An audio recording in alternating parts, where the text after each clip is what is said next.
Hey there, wonderful viewers. If you're enjoying my content, please take a second to hit that like button. It really helps the YouTube algorithm show my videos to more people. Don't forget to subscribe if you haven't already. Now grab your favorite drink, sit back, relax, and let's dive into today's story. I promise it'll be worth your time.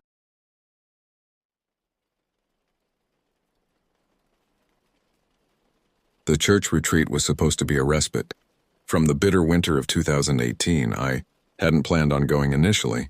Group religious activities weren't typically my scene, but my mother insisted it would do me good to connect with people my age in a spiritual setting. So there I was, Jeremy Wilson, 22 years old, trudging through ankle-deep snow toward a weathered cabin in the remote forests of Pennsylvania. The retreat center was modest at best. A sprawling main cabin housed 20 small rooms arranged around a central living area and kitchen. 2 bathrooms served all 40 retreat attendees, an arrangement that would prove inconvenient as the weekend progressed.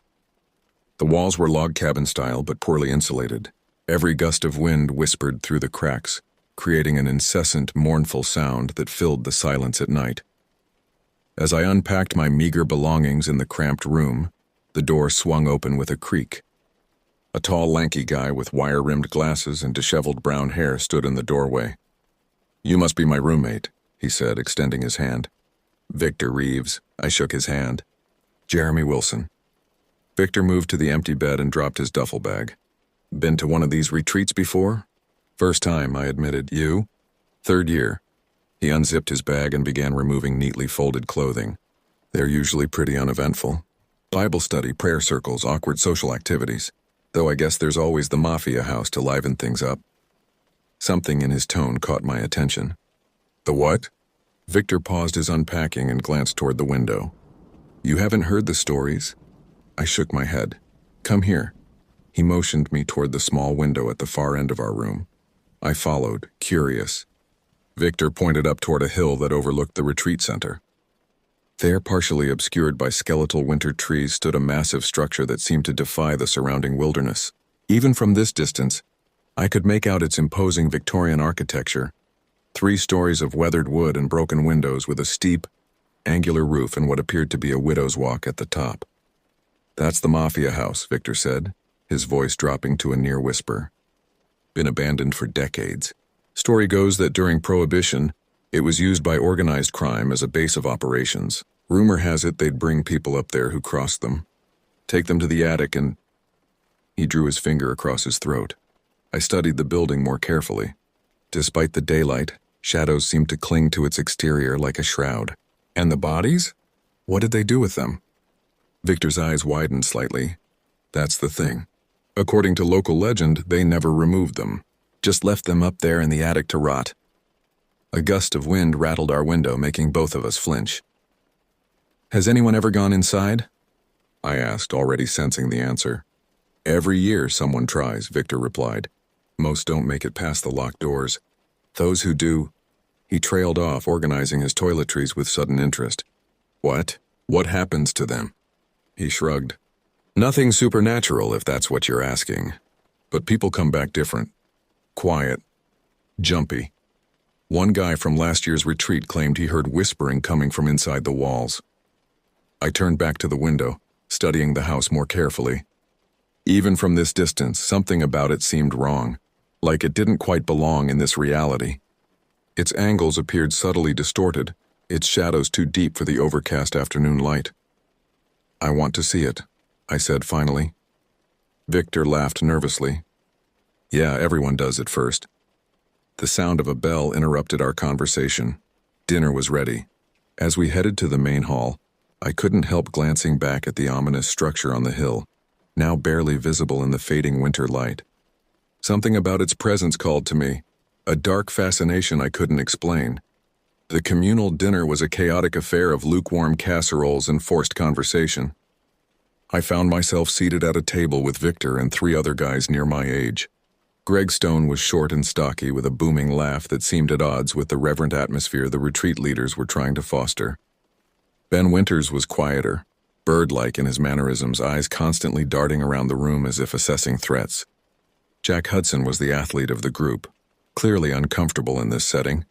but making an effort for what I assumed were similar parental pressures to my own. As we ate, I noticed their conversation kept circling back to the house on the hill. My cousin's friend went in there back in '09, Greg was saying between bites of undercooked pasta. Said he found old newspapers from the 1920s scattered everywhere. Headlines about missing persons. That's nothing, Jack countered. My brother's roommate in college grew up around here. He said they used to dare each other to spend the night in that place. Only one kid ever made it until morning. Claimed he heard footsteps pacing all night long in rooms that were empty. Did anyone ever find any remains? I asked, thinking back to Victor's comment about bodies in the attic. The table fell silent for a moment. Ben leaned forward, lowering his voice. A few years back, some local kids broke in through a basement window. They were just looking for a place to drink, but they found something in the attic. Something that made them run all the way back to town without stopping. What was it? I pressed. Ben glanced around nervously. They wouldn't say exactly, but one of them had to be institutionalized afterward. Kept talking about the hanging man who blinks. A chill worked its way up my spine. Not from fear of the supernatural, I didn't believe in ghosts, but from the tangible sense of history and violence that seemed to emanate from the place. Real horrors committed by real people were far more disturbing than any fabricated paranormal tale. We should check it out, I suggested, surprising myself with my eagerness. The reaction was mixed. Greg's eyes lit up with excitement, while Ben looked as if I'd suggested we juggle venomous snakes. Jack and Victor exchanged glances, weighing their bravado against their better judgment. When? Greg asked. Why not tomorrow night? I suggested. After the evening prayer service. Everyone will be occupied with that social bonfire thing. I'm in, Greg declared immediately. Jack nodded slowly. Yeah, all right. Could be interesting. Ben fidgeted with his napkin. I don't know, guys. Pastor Williams specifically mentioned staying away from that place during orientation. All the more reason to go, Jack retorted. They wouldn't make such a big deal about it if there wasn't something worth seeing. Victor remained silent, studying me with an expression I couldn't quite read. As dinner concluded and we dispersed for evening activities, an older retreat attendee named William Porter approached our group. He was in his 60s with deep lines etched around his eyes and a perpetual frown that suggested decades of disapproval. Couldn't help overhearing your conversation, boys, he said, his weathered hand gripping my shoulder with surprising strength. That house isn't for playing around in. We were just talking, sir, Ben assured him quickly. William's eyes narrowed. I've been coming to these retreats for 15 years. Every few years, some young folks get it in their heads to explore that place. Never ends well. Did you ever go inside? I asked, unable to contain my curiosity. His expression darkened further. Once, 1985, I was younger than you all. Thought I was invincible. He paused, his gaze drifting toward the windows. Found evidence of terrible things in that house. Things that showed me the depths of human depravity. Like what? Greg pressed. William shook his head. Some knowledge isn't worth acquiring, son. Stay away from that place. It's not the building itself that's dangerous, it's what it does to your mind. Makes you see things differently. Makes you question what you thought you knew about good and evil. With that cryptic warning, he walked away, leaving us in uncomfortable silence. That night, as the retreat center settled into quiet, I lay awake listening to Victor's steady breathing from the opposite bed. Through our small window, I could see the silhouette of the Mafia house against the starlit sky. A single point of light, what seemed to be a reflection of the moon in one of the upper windows, winked at me like a knowing eye. I told myself it was just my imagination when that light appeared to move, drifting slowly from one window to another before disappearing altogether.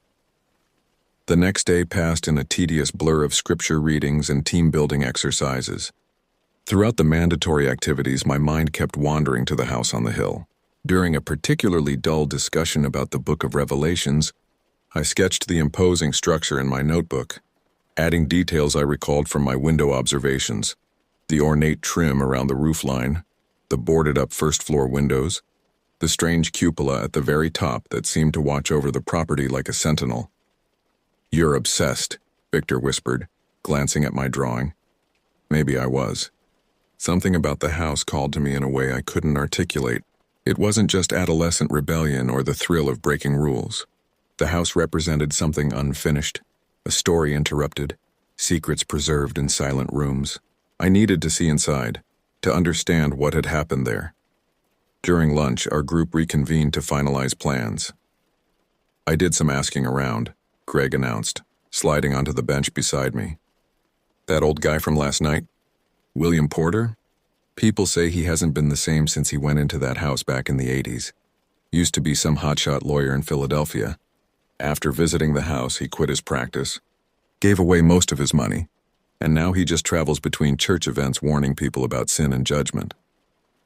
That's not exactly a ringing endorsement for exploration, Ben noted nervously. Jack shrugged. Could be coincidence.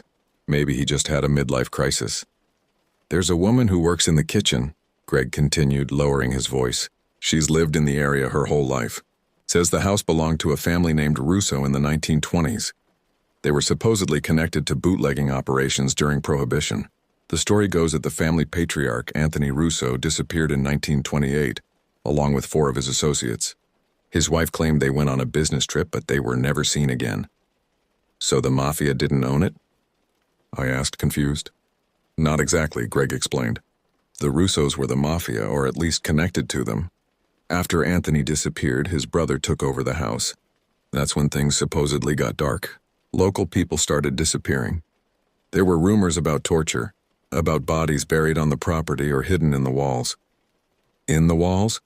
Victor repeated skeptically. Greg nodded. The kitchen lady says the house was raided by federal agents in 1932.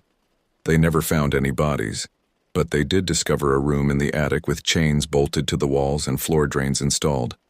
The house was abandoned after that, but no one would buy it because of its reputation. I absorbed this information, the house becoming more intriguing with each revelation. This wasn't just teenage folklore or religious superstition. There was actual history here, dark and tangible.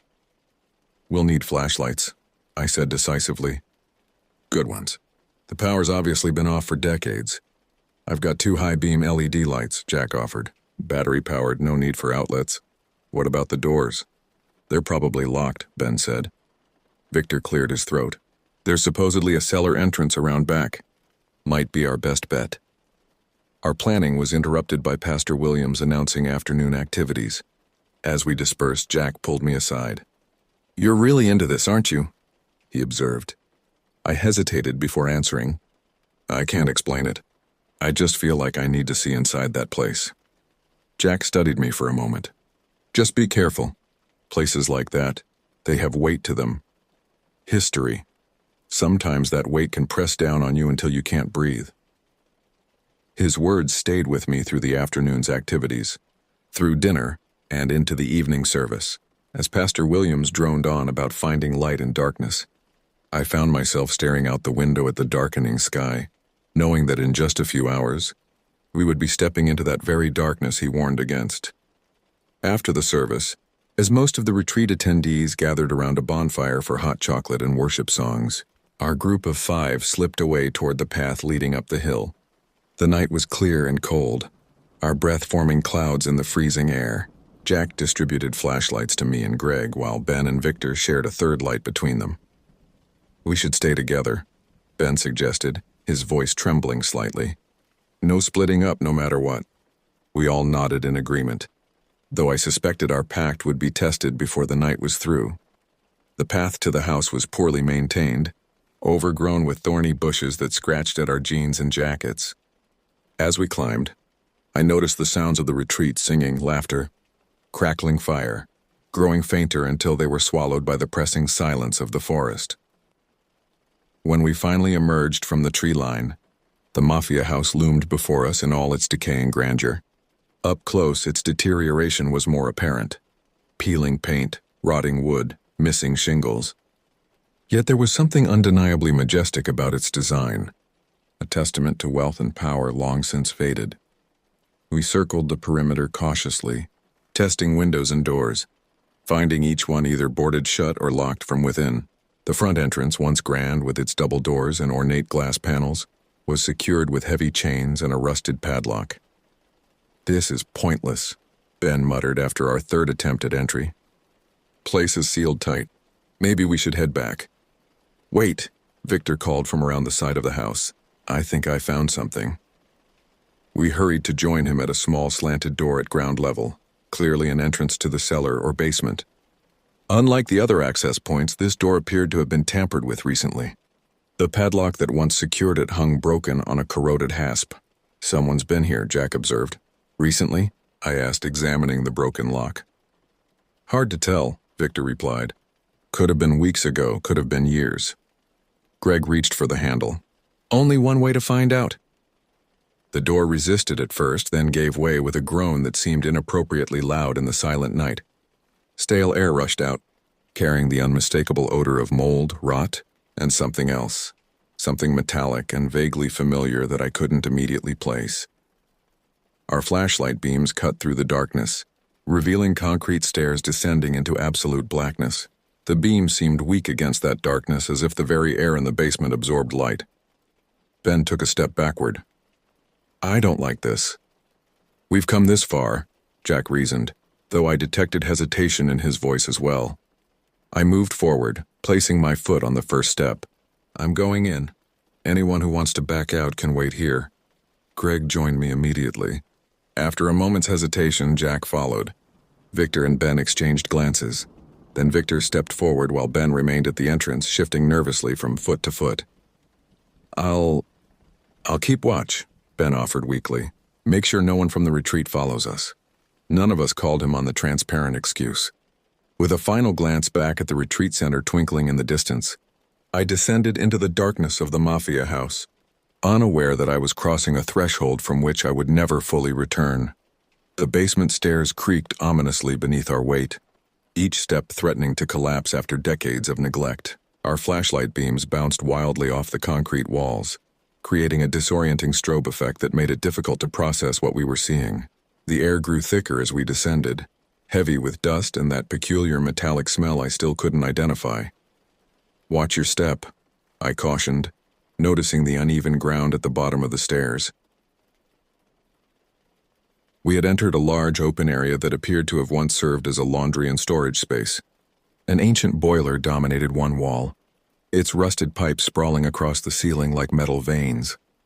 Shelves lined the perimeter, sagging under the weight of decaying cardboard boxes and glass jars, filled with unidentifiable contents that had long since turned to sludge. "This place is huge," Greg whispered, his voice echoing slightly despite his attempt at quiet. He was right. The basement extended far beyond what would be expected for a normal residence, suggesting the house above was even larger than it appeared from outside. Multiple doorways led off from the main area, hinting at a labyrinthine underground structure. We moved slowly through the space, our flashlights revealing decades of accumulated debris. In one corner, a pile of rotting fabric, once fine clothing judging by the visible buttons and zippers, lay in a moldering heap. Nearby, empty bottles of various liquors. Their labels, long since disintegrated, suggested wild parties or serious drinking had once taken place here. "Look at this," Jack called, directing his beam toward a stack of wooden crates near the boiler. I approached cautiously, examining the faded text stenciled on the side. "Medical Supplies, U.S. Army, 1943. "Army supplies?" Victor questioned. "What would those be doing here?" "Black market, maybe," I suggested. "If the owners were connected to organized crime, they probably dealt in stolen goods." Greg pried open one of the crates, revealing dozens of empty glass vials packed in decomposing straw. "Whatever was in here is long gone." We continued our exploration, moving deeper into the basement. In another area, we discovered what appeared to be a makeshift chemistry lab. Glass beakers crusted with residue, Bunsen burners connected to a complex system of copper tubing, and more empty bottles. They were making their own alcohol during Prohibition, Jack realized. That's what all this equipment was for. Victor nodded slowly. Makes sense. Bootleggers needed production facilities away from prying eyes. As fascinating as these artifacts were, they weren't what I had come for. I wanted to see the attic, to verify the grim rumors about bodies and torture chambers. We needed to find a way upstairs. There must be an interior staircase, I said, directing my beam toward the various doorways. We began checking each one methodically. The first led to a small room filled with coal. The second opened into what appeared to be a root cellar, with empty shelves and hooks hanging from the ceiling that might once have held cured meats. The third door was locked, unusual for an interior basement door. Should we try to break it down? Greg suggested. Before anyone could answer, a loud crash echoed from the entrance to the basement, followed by the sound of rapid footsteps on the stairs. "Ben?" Jack called out, swinging his flashlight toward the stairwell. There was no response, only the fading sound of someone, presumably Ben, running away from the house. "What happened?" Victor asked, voice tight with sudden anxiety. "Don't know," I replied. "Maybe something spooked him." "Or someone," Greg added ominously. We fell silent, listening intently. The basement had gone completely quiet except for the occasional drip of water from somewhere in the darkness and the subtle settling of the old house around us. "Should we go after him?" Victor suggested. I shook my head. He probably just got scared and ran back to the retreat. Let's keep looking for a way upstairs. The fourth doorway finally revealed what we were seeking, a narrow staircase leading up to the main floor of the house. Unlike the utilitarian concrete of the basement, these stairs were wooden, once finely crafted but now rotting and dangerous. "We should test each step before putting our full weight on it," Jack cautioned. I went first, placing my foot gingerly on the first step. It creaked but held. The second and third steps were similar. On the fourth step, my foot broke partially through the rotten wood, causing me to stumble. "You okay?" Greg asked, reaching out to steady me. "Fine," I assured him, extracting my foot from the splintered wood. "Just need to be more careful." We continued our ascent, testing each step meticulously. About halfway up, Victor stopped suddenly. "Did you hear that?" he whispered. We all froze, listening. At first I heard nothing, then faintly a sound drifted down from above, the unmistakable cadence of footsteps pacing back and forth across the floor above us. "That's not possible," Jack breathed. "There's no one else here. Maybe Ben came back another way," Greg suggested, though his voice lacked conviction. "No way," Victor replied. All the doors were locked or boarded up except the basement entrance. The footsteps continued, unhurried and deliberate, moving from one end of what I presumed was the main hall to the other. "Should we go back?" Victor asked, his earlier bravado evaporating. I considered our options. We could retreat now, never knowing what was waiting upstairs, or we could continue and face whatever or whoever was creating those footsteps. "I'm going up," I decided. "You guys can head back if you want." No one moved to leave. Despite their fear, a fear I shared but was determined not to show, curiosity had its grip on all of us now. The footsteps suddenly stopped, leaving an unnerving silence in their wake. After a moment's hesitation, I resumed climbing, moving as quietly as possible on the creaking stairs. At the top, a door stood closed but not latched. I placed my hand on the tarnished brass knob, feeling a strange resistance, as if someone were holding it from the other side. Then the sensation passed and the knob turned easily in my grip. The door swung open to reveal the main floor of the Mafia house, and a darkness so complete that our flashlights seemed to dim upon encountering it. We emerged into what had once been a grand entrance hall. Despite the darkness, our flashlights revealed glimpses of faded opulence. Marble flooring cracked and stained with age, ornate wallpaper peeling in long strips like decomposing skin, a sweeping staircase that curved upward to the second floor. "This place must have been something in its prime," Jack whispered, his voice unnaturally loud in the stillness. We moved cautiously through the hall, our footsteps echoing despite our attempts at stealth. Dust motes swirled in our flashlight beams, disturbed for perhaps the first time in decades. The air was stagnant but strangely cold, far colder than it should have been given the relative warmth of the basement. "Where did those footsteps come from?" Greg wondered aloud, swinging his light across the empty space. "Could have been the house settling," Victor suggested, though none of us believed it. We explored the ground floor methodically, moving from room to room. The formal dining room still contained a massive table, its surface thick with dust and rat droppings. The kitchen's cabinets hung open, revealing empty shelves and the occasional rusted can. A study contained bookshelves with volumes so water-damaged and mold-infested that their titles were illegible. Throughout our exploration, I felt a growing sense of unease. Not fear exactly, but a persistent feeling of being observed. I found myself constantly glancing over my shoulder, expecting to find someone standing just beyond the reach of my flashlight beam. "There's nothing here," Jack announced after we'd checked the final room on the ground floor. "Just a bunch of old furniture and rat nests." "We still haven't seen the attic," I reminded him. "That's where the bodies were supposedly kept," Greg snorted. "If you believe that story." "I don't know what to believe anymore," Victor muttered, glancing nervously toward the ceiling. "But I'm starting to think Ben had the right idea. This place feels wrong." "We came for the attic," I insisted. "We should at least take a look before heading back."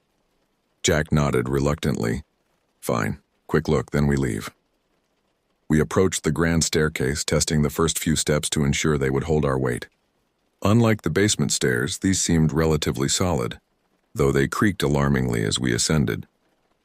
The second floor was arranged in a circular pattern around a central hallway, with bedrooms and bathrooms branching off like spokes on a wheel.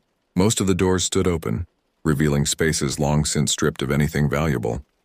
Broken furniture, shredded mattresses, and graffiti from previous trespassers were the only decorations remaining. "People have definitely been here before," Greg observed, pointing to a spray-painted obscenity that couldn't have been more than a few years old. "But not recently," Victor added, noting the undisturbed dust covering everything. At the end of the hall, a narrower staircase led to the third floor. As we approached it, Jack suddenly stopped. "I think I heard something downstairs," he said, turning his flashlight back the way we had come. We all paused, listening intently. After a moment, a distinct sound reached us, a door closing somewhere on the ground floor. "Ben?" Greg called out, his voice echoing through the empty house. No response came. "Could be other kids from the retreat," Victor suggested. "Maybe they saw us leave and decided to follow." "Or someone else entirely," Jack muttered. The implications of that possibility hung in the air between us. We were trespassing in an abandoned house miles from help, with potentially hostile strangers now between us and the exit. "We should check it out," I said, starting back toward the main staircase. "Wait," Victor grabbed my arm. "If it's someone dangerous, we'd be better off staying quiet and hidden. Or finding another way out," Greg added. "There must be more exits on the upper floors. Windows we could climb through." I hesitated, torn between curiosity about the noise and the growing desire to reach the attic before our nerve failed completely. "I'll go take a quick look," Jack decided. "The rest of you head up to the attic. I'll join you in 5 minutes."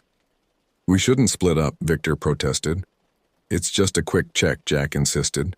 "If I'm not back in 5 minutes, assume something's wrong and find another way out." Before anyone could object further, he started back down the hallway, his flashlight beam growing dimmer as he moved away from us.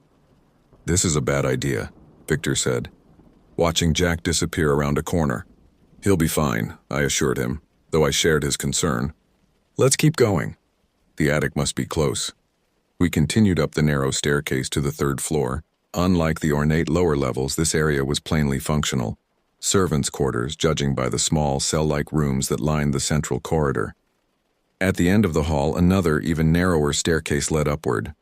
"That must go to the attic," I said, moving toward it. Greg checked his watch. "Jack's been gone 3 minutes already." "We'll just take a quick look in the attic, then head back down to find him," I promised.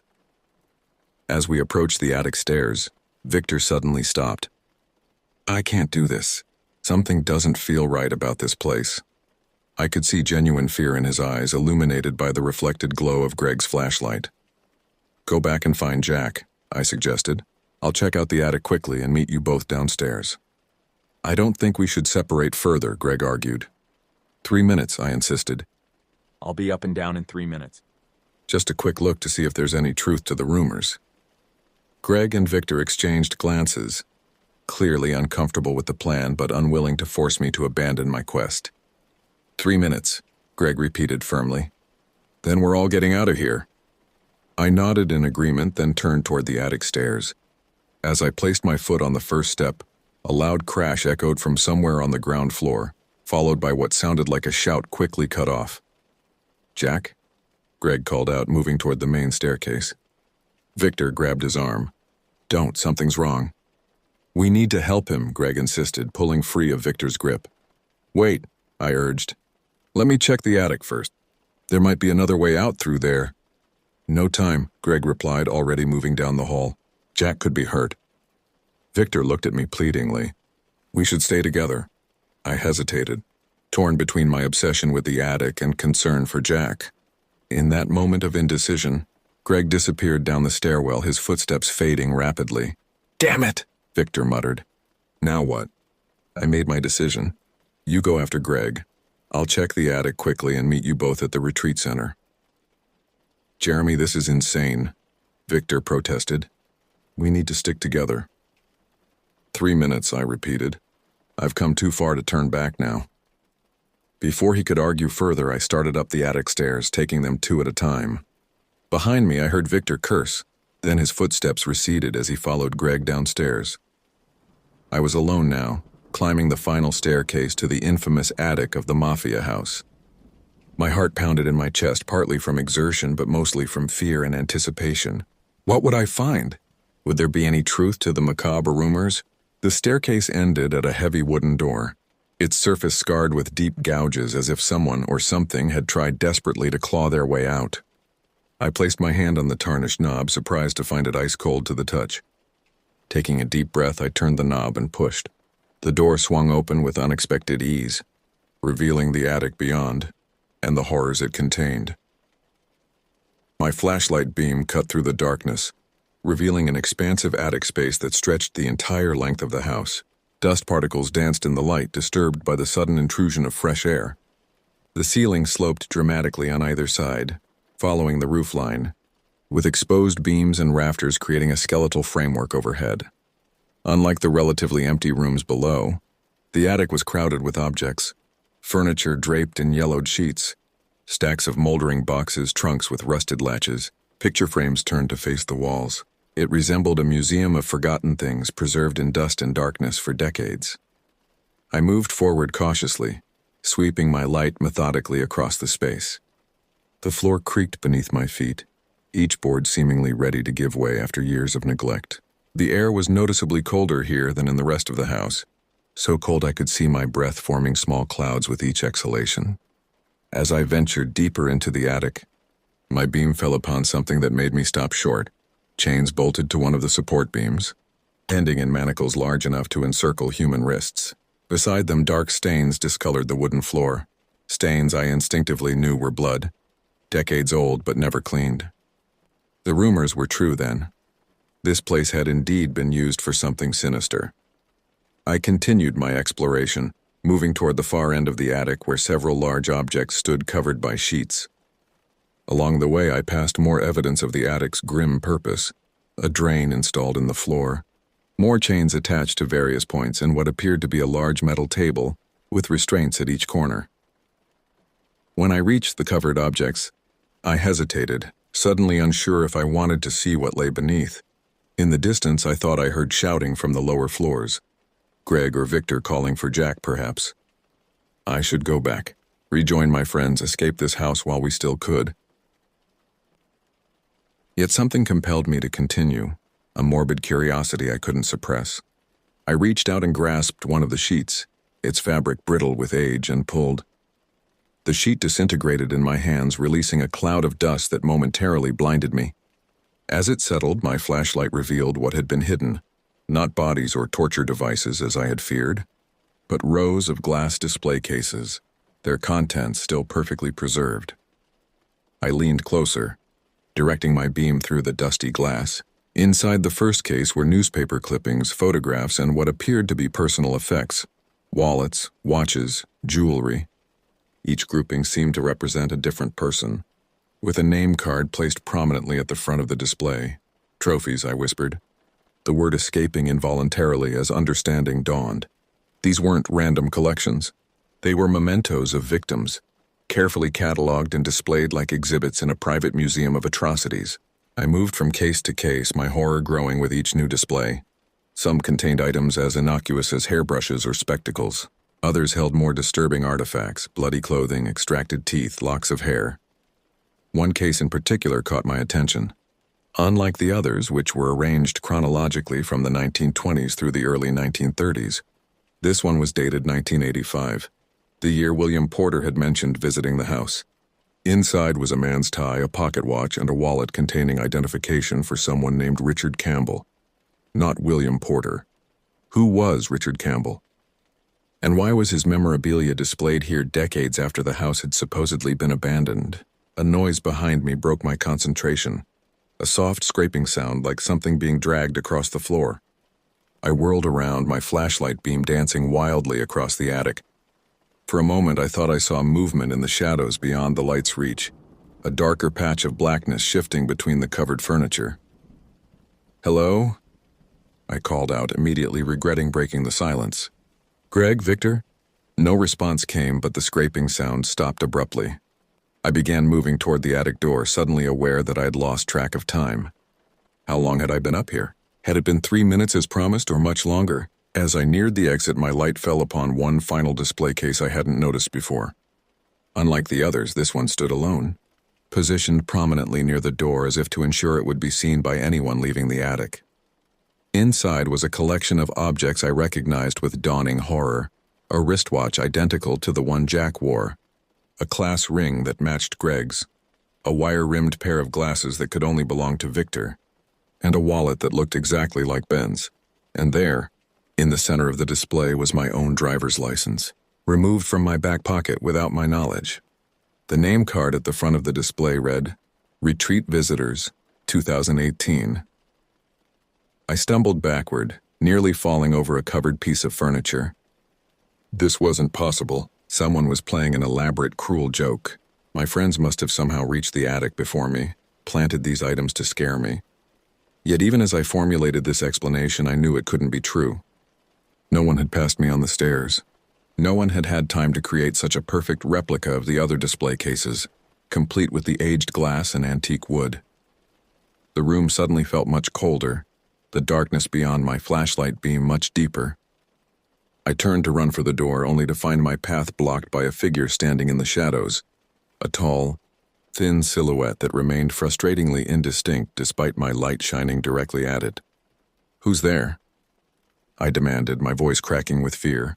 The figure didn't respond, but it shifted slightly, seeming to grow taller, its proportions subtly wrong in ways I couldn't articulate. I backed away, searching desperately for another exit. There had to be windows, a door to the roof, some escape route. As I retreated, my back collided with one of the display cases, sending it crashing to the floor. Glass shattered, scattering the preserved mementos across the wooden planks. The figure moved then, advancing with unnatural speed. My flashlight beam caught it fully for just an instant, long enough for me to see that what approached wasn't human, at least not entirely. Its limbs were too long, its movements too fluid, its face a blank expanse interrupted only by a wide, lipless mouth, stretched in a rictus grin. I ran, abandoning all pretense of courage. I stumbled through the darkness, knocking over furniture and display cases in my panic. Behind me, I heard glass breaking, wood splintering, and a sound that might have been laughter or screaming or both intermingled. My flashlight beam bounced wildly, creating a strobe effect that made navigation nearly impossible. I lost all sense of direction, knowing only that I needed to get away from the thing pursuing me. When my light finally found the door, I nearly sobbed with relief. I lunged toward it, grasping the knob with sweaty fingers, turning it desperately. It wouldn't budge. I rattled the knob frantically, then threw my shoulder against the wood. The door remained firmly shut, as if it had been sealed or barricaded from the other side. The scraping sound resumed behind me, closer now. I spun around, pressing my back against the door, holding my flashlight out like a weapon. The beam caught movement to my right. A sheet covering a large object was slowly sliding to the floor, apparently of its own accord. As the fabric fell away, it revealed a full-length mirror in an ornate frame, its surface covered in a film of dust except for a single clear handprint at its center.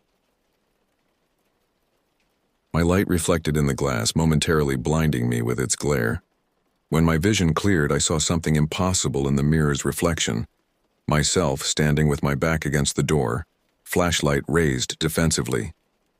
And behind me, clearly visible despite being impossible to feel, a hand resting on my shoulder, its fingers elongated and jointed in too many places, its skin a mottled gray. I screamed then, a sound of pure terror that seemed to come from somewhere outside myself. I launched away from the door, away from the mirror, flailing wildly with my flashlight as if it could somehow protect me from what I'd seen. In my panic, I failed to watch where I was going. My foot caught on something, a fallen display case perhaps, or an intentional obstacle, and I pitched forward into darkness. My flashlight flew from my hand, its beam spinning crazily across the attic before going out completely as it shattered against something solid. I hit the floor hard, the impact knocking the wind from my lungs. For several terrible seconds I lay gasping in absolute darkness, certain that at any moment I would feel those impossible fingers closing around my throat. Instead, I heard a click and light flooded the attic, not the narrow beam of a flashlight, but the harsh glare of overhead bulbs that shouldn't have worked in an abandoned house with no electricity. I blinked against the sudden brightness, raising my hand to shield my eyes. As my vision adjusted, I found myself looking up at a circle of faces staring down at me, with expressions ranging from concern to amusement. My friends. All of them. Ben, who had supposedly run back to the retreat, Jack, who we'd heard shouting downstairs, Greg and Victor, who had gone to find him. "You okay, man?" Greg asked, extending a hand to help me up. I scrambled backward, refusing his assistance. "What is this? What's happening?" They exchanged glances I couldn't interpret. "It's just a prank, Jeremy," Victor explained, looking vaguely guilty. "We wanted to give you a proper retreat initiation." "A prank?" I repeated incredulously. "The display cases? The thing I saw?" Ben looked confused. "Display cases? We just set up a few jump scares with fishing line and some old sheets. Nothing elaborate." I got to my feet shakily, looking around the now illuminated attic. There were no display cases, no chained manacles, no bloodstains on the floor.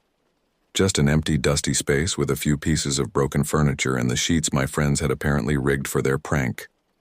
"But I began, then stopped, uncertain how to explain what I'd experienced. "You saw what you expected to see," Jack said with a shrug.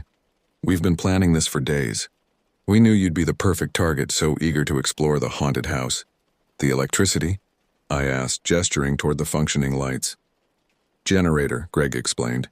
"We set it up yesterday while you were at the prayer session. The house isn't actually that far from the retreat center. Easy enough to run some extension cords. It was also rational, so mundane. A simple prank played on the new guy, elaborated in my mind because of the stories I'd heard and the atmosphere of the house. Yet as my friends led me downstairs, laughing now about how terrified I'd looked, how I'd screamed like a child, I couldn't shake the memory of what I'd seen in that mirror. The hand that couldn't possibly have been there.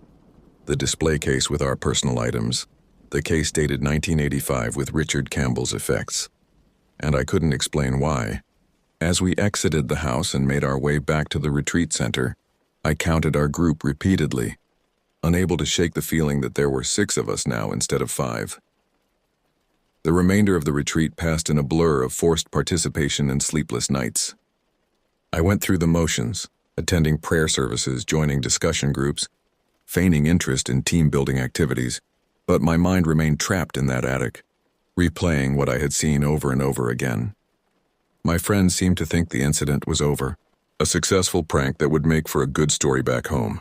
They didn't understand why I remained withdrawn, why I flinched at shadows or stared too long at reflective surfaces. They attributed my behavior to embarrassment or lingering fear from their harmless joke. On our final morning, as we packed our bags and prepared to depart, Victor approached me in our room. "You're still upset about the prank," he observed, watching me methodically fold my clothes into precise rectangles. I didn't look up. "No, I'm fine.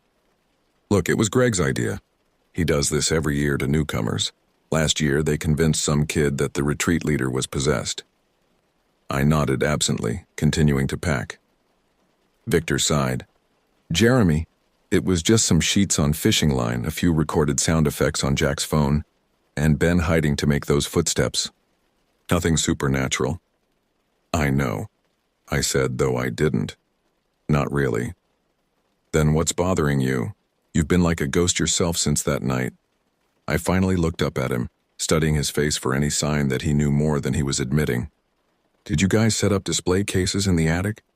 Glass cases with items from people? Victor's brow furrowed in confusion. No, there was nothing like that. Just empty space and some old furniture. And the mirror?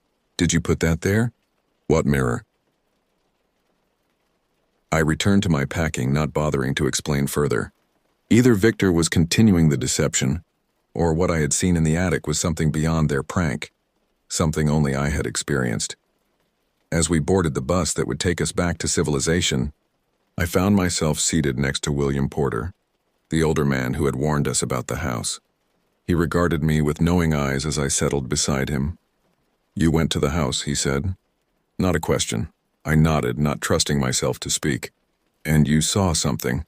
Something the others didn't. Again, I nodded.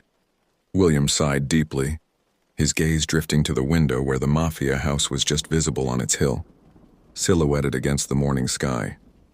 I told you what happened to me in 1985, he said quietly. What I didn't tell you is that I wasn't alone when I went into that house.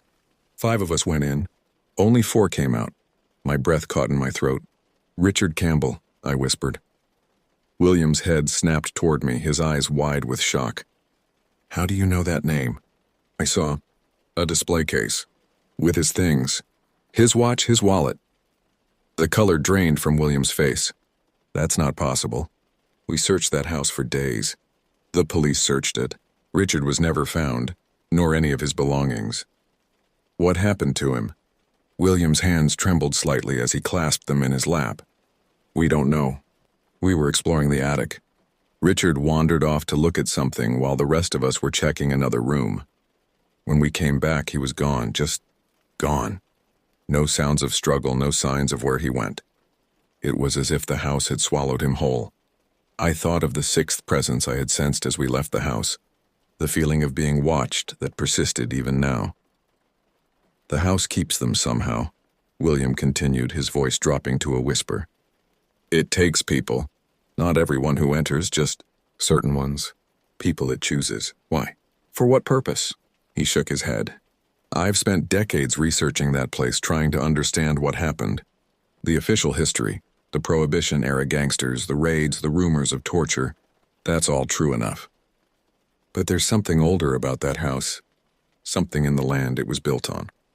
The bus engine started, vibrating beneath us as we prepared to leave the retreat center behind. Be careful in the coming days, William warned, his eyes holding mine intently. The house, its influence doesn't end when you leave. It follows, it waits, it watches from reflections, from shadows. What should I do? I asked, trying to keep the desperation from my voice. Never go back there. Never speak of what you saw to anyone who wouldn't believe you, and... He hesitated, seemingly uncertain whether to continue. And? Check behind you when you think you're alone. Count the shadows in a room and make sure they match the number of light sources. Look away from mirrors before your reflection moves independently of you. The bus lurched forward, beginning its journey down the mountain. I glanced out the window for one last glimpse of the Mafia house. As we rounded a bend in the road, I thought I saw something in one of the attic windows. A pale face pressed against the glass, watching our departure with empty eyes. When I turned back to continue my conversation with William, the seat beside me was empty. Where did Mr. Porter go? I asked a nearby retreat leader. She looked at me strangely. William Porter? He left yesterday evening. Had some family emergency. I spent the rest of the journey in silence, watching my own reflection in the bus window, noting how it sometimes seemed to move a fraction of a second after I did. That was 3 years ago. I've tried to forget what happened in the Mafia house, to dismiss it as an overactive imagination combined with a mean-spirited prank. Sometimes I almost succeed. I finished college, got a job in accounting, moved into a small apartment in a city far from Pennsylvania. I speak to my parents weekly, but haven't maintained contact with anyone from the retreat. Normal life resumed, outwardly at least. But things are different now. Small things that others might not notice but that consume my daily existence. I no longer keep mirrors in my home. The bathroom mirror was the first to go after I saw someone standing behind my reflection one night. Someone who wasn't there when I spun around in terror. I've replaced glass picture frames with wooden ones, avoided polished surfaces that might show reflections. I sleep with lights on. Darkness brings sounds I can't explain. Soft footsteps crossing my bedroom floor. The scrape of something being dragged across hardwood. Whispers too faint to make out but distinctly human in their cadence. I check my driver's license daily to ensure it's still in my wallet. Still where it belongs instead of in a dusty display case in an abandoned attic. Most disturbingly, I've developed a habit of photographing myself several times a day, comparing the images to ensure my appearance isn't subtly changing, that my limbs aren't gradually elongating, that my smile isn't widening beyond natural limits, that my eyes aren't slowly emptying of humanity. My therapist calls it post-traumatic stress disorder, exacerbated by an underlying anxiety condition. She's prescribed medications that dull the fear but don't eliminate it.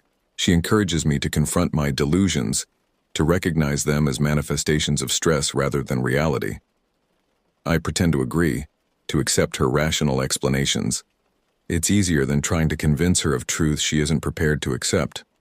I haven't told her about the visitor who comes at night. It started 6 months after the retreat. I woke at 3:17 a.m., always precisely that time, to find someone sitting at the foot of my bed. A figure silhouetted against the dim light from my bedside lamp, motionless except for the steady rise and fall of breathing.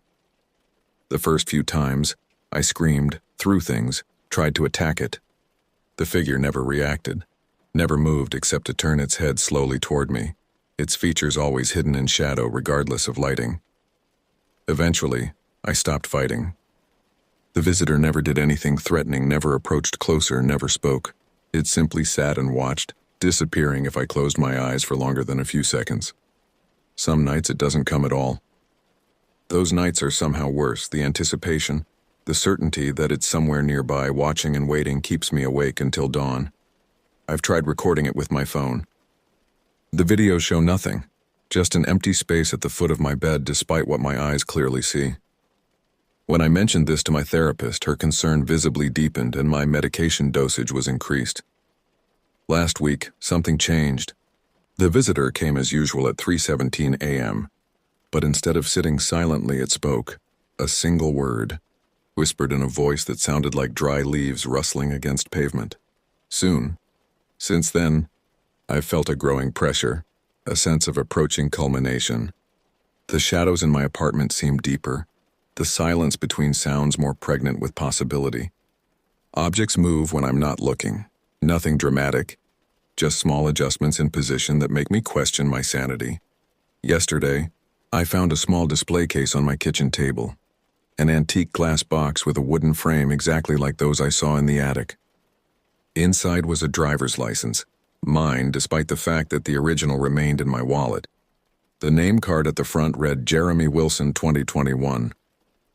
I destroyed it immediately, smashing the glass and burning the contents. I told myself it was another hallucination, another manifestation of PTSD that only existed in my mind. But this morning, a new case had taken its place, identical to the first but filled with different items. A watch I lost last month, the keys to my first car which I haven't seen in years, a photograph of me as a child that should be in my parents' album 3 states away. The growing collection in my apartment tells me that what began in that attic is nearing completion. The house has been patient, allowing me the illusion of escape while slowly extending its influence across time and distance. Tonight, I know the visitor will speak again. Tonight, it may do more than watch. Tonight, the true purpose of what happened in the Mafia house may finally be revealed. I've written this account as a warning. If you ever find yourself near an abandoned house with a history of violence, with rumors of disappearances and secrets hidden in its attic, turn away. No curiosity is worth the price of discovery. And if someone you know changes subtly after such an exploration, if their reactions seem delayed by fractions of seconds, if their movements occasionally appear too fluid or their expressions slightly wrong, consider the possibility that what returned might not be entirely the person who entered. The visitor is here now, watching as I type these final words. Its head is tilted at an impossible angle, its shadow stretching across my wall in a shape that doesn't match its form. It's speaking again, a single word repeated over and over in that rustling, inhuman voice. Home. I think I finally understand. The Mafia house wasn't haunted by those who died there. It was haunted by those who never left, by those who were transformed rather than killed. And now it wants me to return, to complete whatever process began that night in the attic. I've booked a flight to Pennsylvania for tomorrow. I've arranged for this document to be delivered to the local newspaper. If I don't return within a week, I don't expect to return. The shadows are moving independently now, gathering in corners, deepening and squirming with half-glimpsed forms. My reflection in the computer screen shows someone standing behind me, hands outstretched toward my shoulders. When I turn, nothing is there, but the pressure remains, the sensation of cold fingers resting lightly on my skin. The visitor is smiling. I can't see its face, but I know it's smiling. And somehow I'm smiling too, a wide, unnatural expression I can feel stretching my lips but can't control. Home, it whispers again. And despite my terror, I find myself whispering back, home.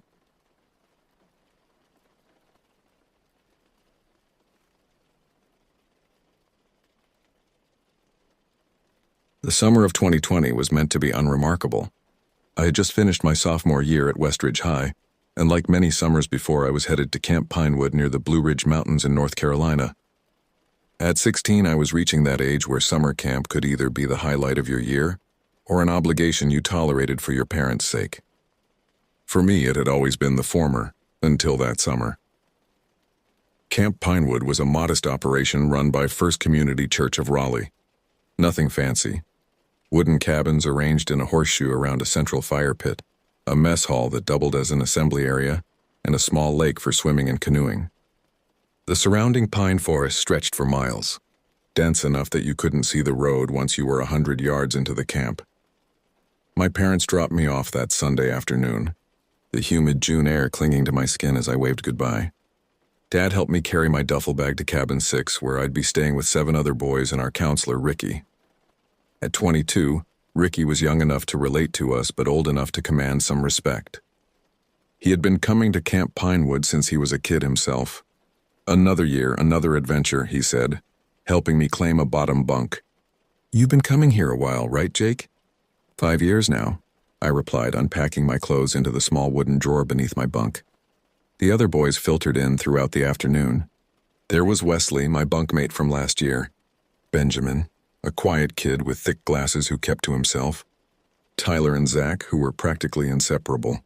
Owen, a lanky basketball player from Charlotte. And Noah and Graham, first-timers who looked around with the wide-eyed enthusiasm I remembered feeling my first year. That first evening passed with the usual camp rituals, the welcome bonfire, singing traditional camp songs, introductions, and s'mores. Camp Director Harriet went over the rules. No leaving cabins after lights out, no swimming without supervision, stay on marked trails, and always use the buddy system.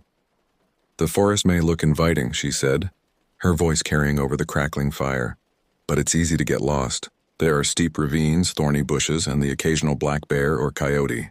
Nothing to be afraid of if you follow the rules. I remember watching the shadows dance across her face as she spoke, unaware that her routine warning would take on new meaning in the days ahead. As we settled into our bunks that night, the familiar sounds of the woods enveloped us. Crickets chirping, the occasional hoot of an owl, the rustling of leaves in the gentle breeze. It felt like coming home. I drifted off to sleep with a sense of contentment, blissfully unaware of what awaited me in those woods. Monday and Tuesday passed in a blur of activities: swimming, hiking, archery, crafts, and the usual team-building exercises designed to forge friendships. The weather cooperated with clear skies and temperatures in the high 80s, the kind of summer days that seemed to stretch endlessly. It was Tuesday night when I first noticed something odd. After dinner, we had gathered for evening devotionals in the mess hall. As Pastor Drew spoke about finding strength in adversity, my attention drifted to the windows. The sun was setting, casting long shadows across the grounds. That's when I saw it, a flicker of movement at the edge of the forest. At first, I thought it was a deer. They were common enough in these parts. But something about the movement seemed deliberate, calculated, not the cautious step of a woodland creature, but the purposeful motion of something watching. I squinted, trying to make out details through the deepening twilight, but whatever it was had disappeared among the trees. "Jake? Everything okay?" Wesley nudged me, bringing me back to the present. "Yeah. Just thought I saw something in the woods," I whispered. "Probably a deer," he said, echoing my initial thought. I nodded, but a strange unease had settled in my stomach. That night I had trouble falling asleep. The cabin was stuffy despite the open windows, and every sound from the forest seemed amplified. The wind through the pine needles created an eerie whistle that reminded me of distant crying. The branches scratching against the roof sounded like fingernails desperate to get in. Around midnight I heard it, a strange guttural sound unlike anything I'd heard before. Not quite a growl, not quite a hiss, something in between that raised the hair on my arms. I sat up in bed, straining to hear, but it didn't repeat. Glancing around the cabin, I saw that everyone else was asleep, undisturbed. I lay back down, telling myself it was just an unfamiliar animal. Perhaps a fox or raccoon. The rational explanation didn't stop my imagination from conjuring less innocent possibilities, as I finally drifted into a fitful sleep. Wednesday brought rain, the heavy, persistent kind that confined us to indoor activities. The mood in camp dampened with the weather, restlessness setting in as we played board games and worked on crafts instead of exploring the outdoors. During a break between activities, I found myself staring out the mess hall windows at the rain-soaked forest. The trees seemed darker, more forbidding in the gray downpour. Again, I caught a glimpse of movement. This time, what looked like a figure moving between the pines, hunched and swift. "Did you see that?" I asked Benjamin, who was sitting nearby. He adjusted his glasses and peered into the downpour. "See what?" "I thought I saw someone in the woods. Probably one of the counselors checking the grounds," he suggested, returning to his book. But I wasn't convinced. The figure had moved with an odd, loping gait that didn't seem quite right. That night, the rain continued, drumming against our cabin roof and creating a constant background noise that made it hard to hear anything else. I lay awake long after lights out, listening to the rain and the occasional rumble of distant thunder. The strange sound I'd heard the previous night didn't return, but my unease grew nonetheless. Around 2 a.m., I had to use the bathroom. Our cabin had a small attached facility, just a toilet and sink, but it required crossing the dark common area. I slipped out of bed, careful not to wake Wesley above me, and padded across the wooden floor. As I passed by the window, a flash of lightning illuminated the clearing outside our cabin. For a split second, I could have sworn I saw a figure standing at the edge of the trees watching our cabin. The silhouette was tall, unnaturally so, and seemed to be hunched forward. I froze, heart hammering in my chest, waiting for another lightning flash to confirm what I'd seen. When it came, the space was empty. I hurried to the bathroom, did my business as quickly as possible, and rushed back to bed, pulling the covers up to my chin despite the warm night. I told myself it was a trick of the light, my imagination fueled by the ghost stories that inevitably circulated at camp. But deep down I knew I'd seen something that had no business being in those woods at night. The next morning, dark circles under my eyes betrayed my restless night. At breakfast, I noticed similar exhaustion on several other faces. "Did you guys sleep okay?" I asked, poking at my scrambled eggs. "I kept hearing weird noises," Zach admitted, like something was walking around the cabin. "Probably raccoons," Ricky interjected from the end of the table. "They get bolder when it rains, looking for shelter or food." His explanation made sense, but didn't fully dispel my concerns. Raccoons didn't stand 6 feet tall at the edge of the forest. Thursday night marked a turning point. The rain had finally stopped, leaving the forest damp and fragrant with pine and wet earth. We'd spent the day hiking muddy trails and playing capture the flag, making up for lost time outdoors. Exhaustion should have guaranteed deep sleep, but as darkness settled over Camp Pinewood, that strange restlessness returned to me. I heard it again around 11 p.m. That unidentifiable sound, closer now. It seemed to come from just outside our cabin window, a wet, rasping noise that could have been breathing or some animal call I'd never encountered. This time I wasn't the only one who noticed. "What is that?" Wesley whispered from the bunk above me. "I don't know," I replied, equally quiet. I heard it Tuesday night too. We listened together as the sound faded, then stopped completely. The cabin was silent except for Noah's soft snoring from across the room. Should we tell Ricky? Wesley asked. I considered it, but what would we say? That we heard a strange noise outside? It didn't seem worth waking our counselor. Let's see if it comes back, I suggested. Probably just an animal. Wesley agreed, and we both attempted to go back to sleep. But curiosity nagged at me, making real rest impossible. After an hour of tossing and turning, I made a decision that I would come to regret. I needed to see what was making that sound. With painstaking care, I slipped out of bed and pulled on my shoes. The flashlight from my backpack would be too bright, possibly waking the others, so I opted to use the dim light from my watch instead. Moving silently, I crept to the cabin door, wincing at every creak of the old wooden floorboards. Outside, the night was clear and cool after the rain. A half moon cast enough light to navigate by, transforming the familiar campground into an alien landscape of silver and shadow. The smell of wet pine was overwhelming, mixing with the lingering scent of that evening's campfire. I stood on the cabin steps, suddenly aware of how foolish this venture was. The camp rules explicitly forbade leaving cabins after dark, and for good reason. But now that I was outside, my curiosity pushed me forward. The silence was absolute. No cricket chirps, no owl hoots, just the occasional drip of water from saturated branches. The absence of natural noise struck me as profoundly wrong, as if the forest itself was holding its breath. I moved cautiously toward the tree line where I'd seen the figure during the lightning storm. The wet ground squelched beneath my sneakers, each step sounding impossibly loud in the stillness. As I approached the first line of pines, that prickling sensation of being watched intensified.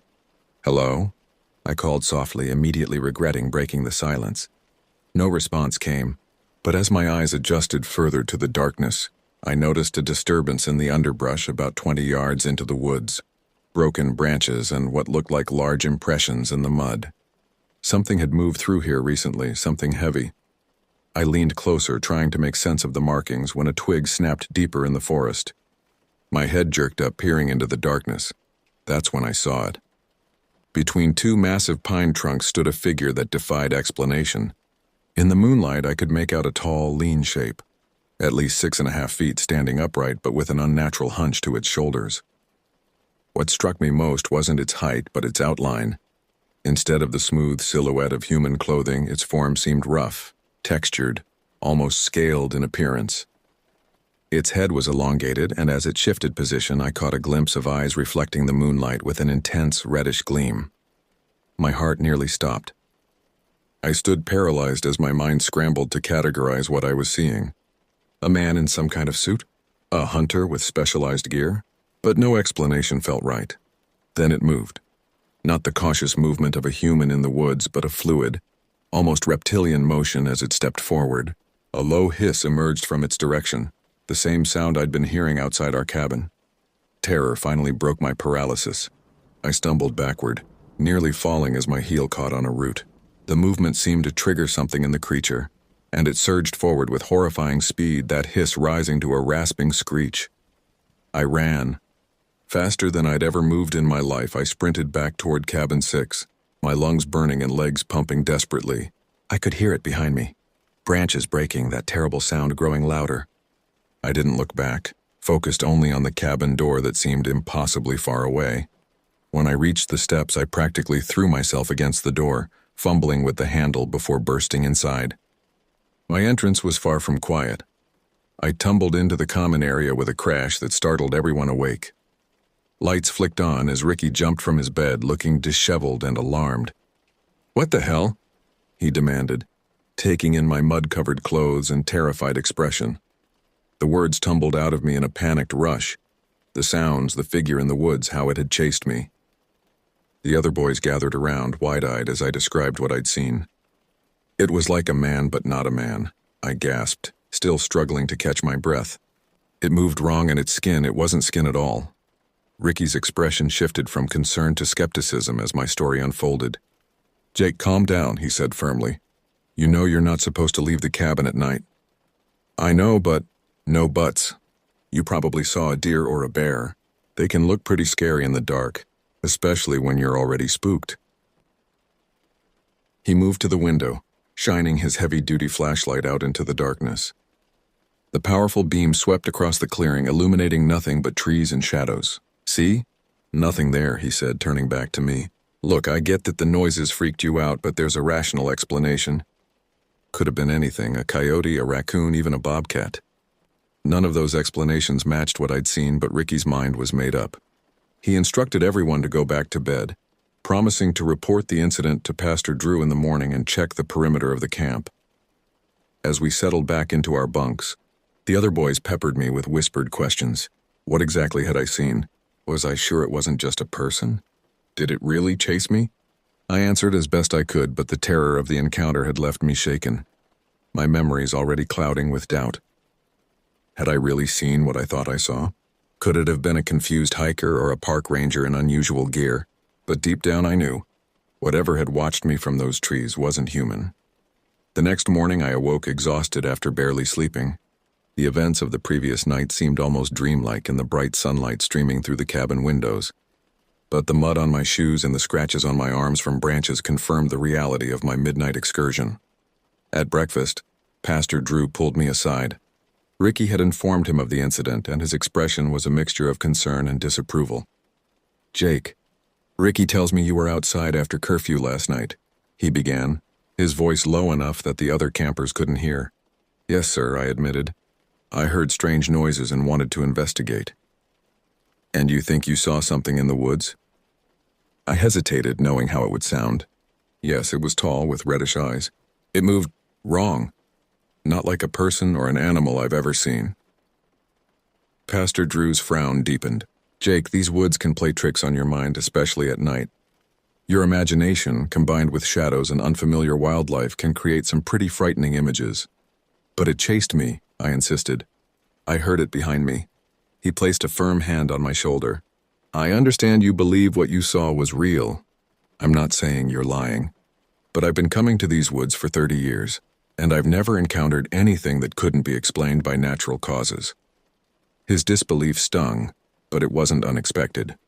What would I have thought if someone else had told me such a story? "As punishment for breaking curfew," Pastor Drew continued, "you'll be helping Harold in the kitchen after dinner tonight. And no more nighttime adventures, understood? Next time wake your counselor if you hear something concerning." I nodded, accepting the punishment without argument. It seemed pointless to press the issue further. Throughout the day, word of my experience spread through the camp like wildfire. Some campers were fascinated, begging for details, while others openly mocked me. Wesley, to his credit, stood by my side. "I heard the noises too," he told anyone who would listen. Something weird was definitely out there. But without having seen the creature himself, his support only went so far. By afternoon, the story had evolved into camp legend status, with younger campers adding their own embellishments. I overheard one claiming the lizard man had glowing eyes and claws the size of kitchen knives. During free time, I found myself drawn to the edge of the forest again, this time in broad daylight and with several curious followers. The mud where I'd seen the impressions had dried, making it difficult to discern any clear tracks. But I did find broken branches and disturbed underbrush that confirmed something had moved through the area. "Maybe it was one of those Bigfoot creatures," offered Graham, who had appointed himself my chief supporter. "My uncle swears he saw one in Tennessee once." "It wasn't Bigfoot," I said firmly. "It moved differently, more like, I don't know, a lizard standing upright." This description earned me more skeptical looks, and I regretted saying it aloud. Even to my own ears, it sounded ridiculous. That evening, while scrubbing pots in the kitchen as part of my punishment, I found an unexpected ally in Harold, the camp cook. A man in his 60s with weathered skin and perpetually flour-dusted hands. He'd been working at Camp Pinewood longer than anyone else. "Heard about your adventure last night," he said casually as I scoured a particularly stubborn pot. "Saw something strange in the woods, did you?" His tone lacked the condescension I'd heard from others, prompting me to look up. "You believe me?" Harold shrugged, continuing to wipe down the industrial-sized stove. "Didn't say that. But these mountains got plenty of stories. Been working here 32 summers, and I've heard some things that would make your hair stand on end." I set down my scouring pad. "Like what?" "Well," he said, lowering his voice, "about 15 years back we had a counselor go missing for 2 days.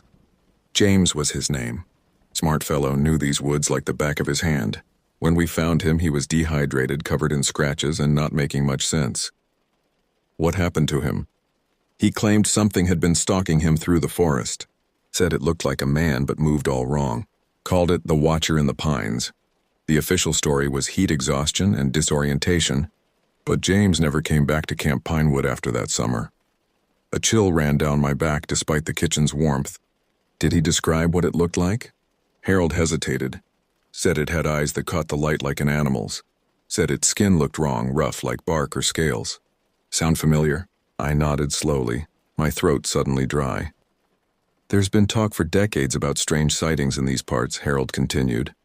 Most folks call it the Carolina Lizard Man, though that name started down in Lee County. Others just say it's mountain folk tales. Either way, if I were you, I'd stick close to the cabins after dark.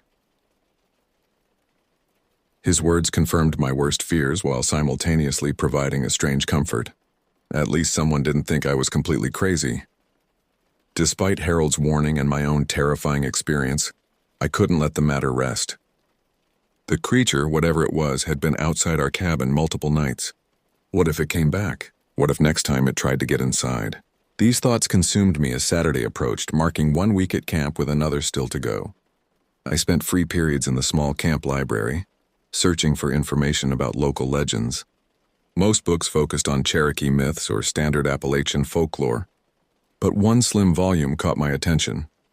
Mountain Mysteries, Unexplained Phenomena of the Carolinas. A whole chapter was dedicated to the Lizard Man of Lee County, describing a bipedal, reptilian creature first reported in 1988 near Bishopville, South Carolina. According to the accounts, the creature was 7 feet tall with scaly skin, red eyes, and 3-fingered hands. It had allegedly damaged a car and terrified a local teenager. While the location was wrong, Lee County was hours from our camp. The description matched what I'd seen with uncanny accuracy. Further reading revealed similar sightings throughout both Carolinas over the decades, often near water sources and typically at night. I shared my findings with Wesley and Benjamin, who had become increasingly interested in my experience. Benjamin, ever the skeptic, suggested more mundane explanations. It could be someone in a costume, he offered. Maybe a local trying to scare campers. At night? In the middle of the woods? Wesley countered. Besides, Jake said it moved weird, not like a person. People can move strangely too, Benjamin insisted, especially if they're trying to appear inhuman. Their debate continued while I considered both possibilities. A hoax seemed more plausible than a reptilian humanoid, but neither explanation fully satisfied me. If it was someone in costume, they were taking extraordinary risks navigating difficult terrain at night just to frighten campers. If it was a previously undiscovered creature, well, that opened up questions I wasn't prepared to answer. That night, we formulated a plan. It wasn't sophisticated. We would take turns watching from the window after lights out, documenting any strange sights or sounds. If we saw or heard something unusual, we'd wake Ricky, rather than investigating ourselves. Benjamin borrowed a digital camera from the camp photography instructor, claiming he wanted to practice night photography. The small device had a decent zoom and night vision capabilities that might capture evidence if our visitor returned. Our surveillance began at lights out, with Wesley taking the first 2-hour shift. I tried to sleep but found myself staring at the cabin ceiling, every creak and groan of the old structure setting my nerves on edge. Wesley's watch proved uneventful, and he woke me at midnight for my turn. I took up position by the window, camera in hand, scanning the moonlit clearing for any sign of movement. The forest beyond was a wall of impenetrable darkness, the gaps between trees like doorways to another world. For an hour, nothing happened. My eyelids grew heavy, the monotony of watching an unchanging scene lulling me toward sleep. Then, just as I was considering waking Benjamin early for his shift, I heard it, that distinctive hissing breath, closer than ever before. My hands trembled as I raised the camera, peering through the viewfinder at the tree line. At first I saw nothing. Then a shadow detached itself from the deeper darkness of the forest. It moved with that same fluid, unnatural gait, emerging partially into the clearing before stopping. Even at this distance, I could make out its silhouette, tall, lean with that distinctive hunched posture. The moonlight revealed little detail, but there was no mistaking the reddish gleam of its eyes as it surveyed our cabin. I pressed the camera's capture button repeatedly, hoping at least one image would turn out clearly. The sound of the shutter seemed impossibly loud in the quiet cabin. The creature's head snapped toward our window, those eyes fixing directly on my position. A wave of primal terror washed over me, the feeling of being prey spotted by a predator. For several agonizing seconds, we stared at each other across the distance, neither moving.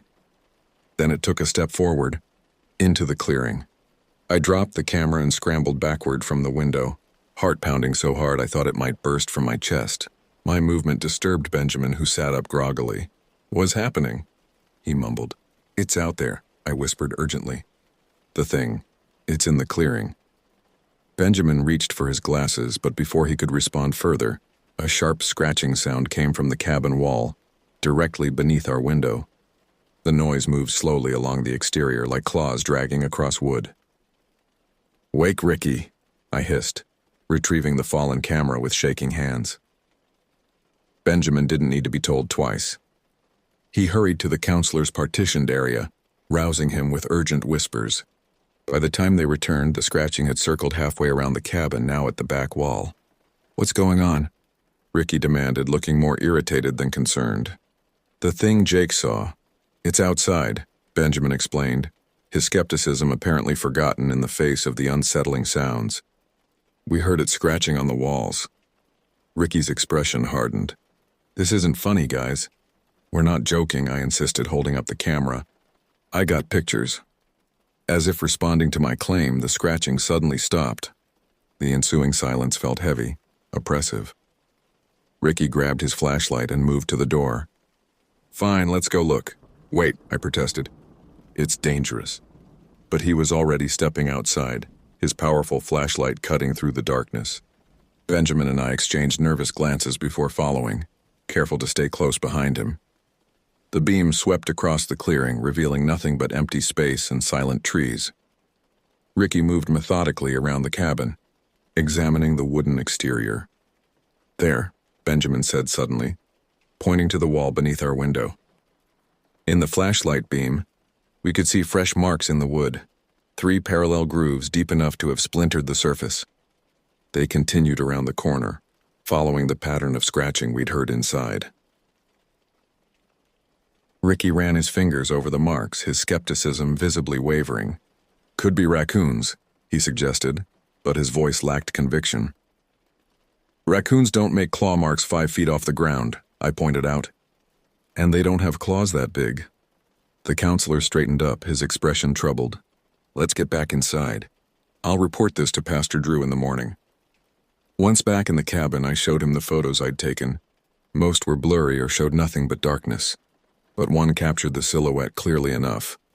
A tall figure at the edge of the trees, those distinctive reflective eyes visible as bright points in the night. Ricky studied the image for a long time, his previous dismissiveness gone. "I don't know what this is," he admitted finally. "But whatever it is, we're not taking any chances. Nobody leaves this cabin tonight." None of us argued with that instruction. Sunday morning brought panic to Camp Pinewood. The claw marks weren't limited to our cabin. Overnight, 4 other cabins had been similarly marked, and the mess hall door showed signs of something trying to force entry. Deep tracks in the mud suggested whatever had visited us had circled the entire campground.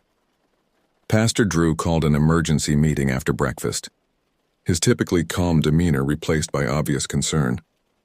"Last night, several buildings were vandalized," he announced to the assembled campers and staff. "As a precaution, we're implementing additional safety measures.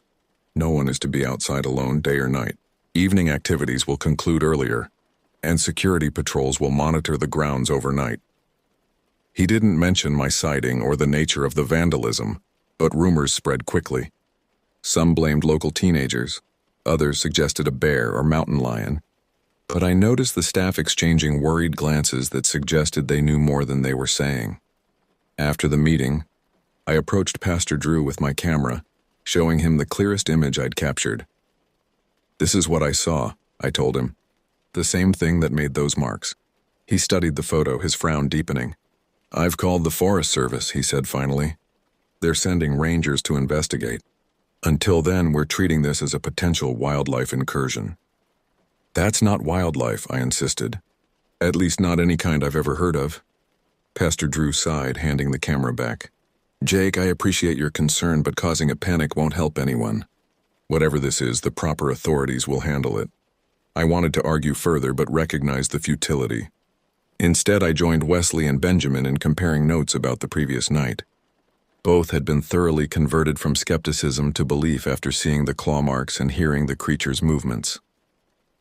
My dad hunts, Wesley said quietly as we sat at a picnic table, well within the camp's central area as instructed.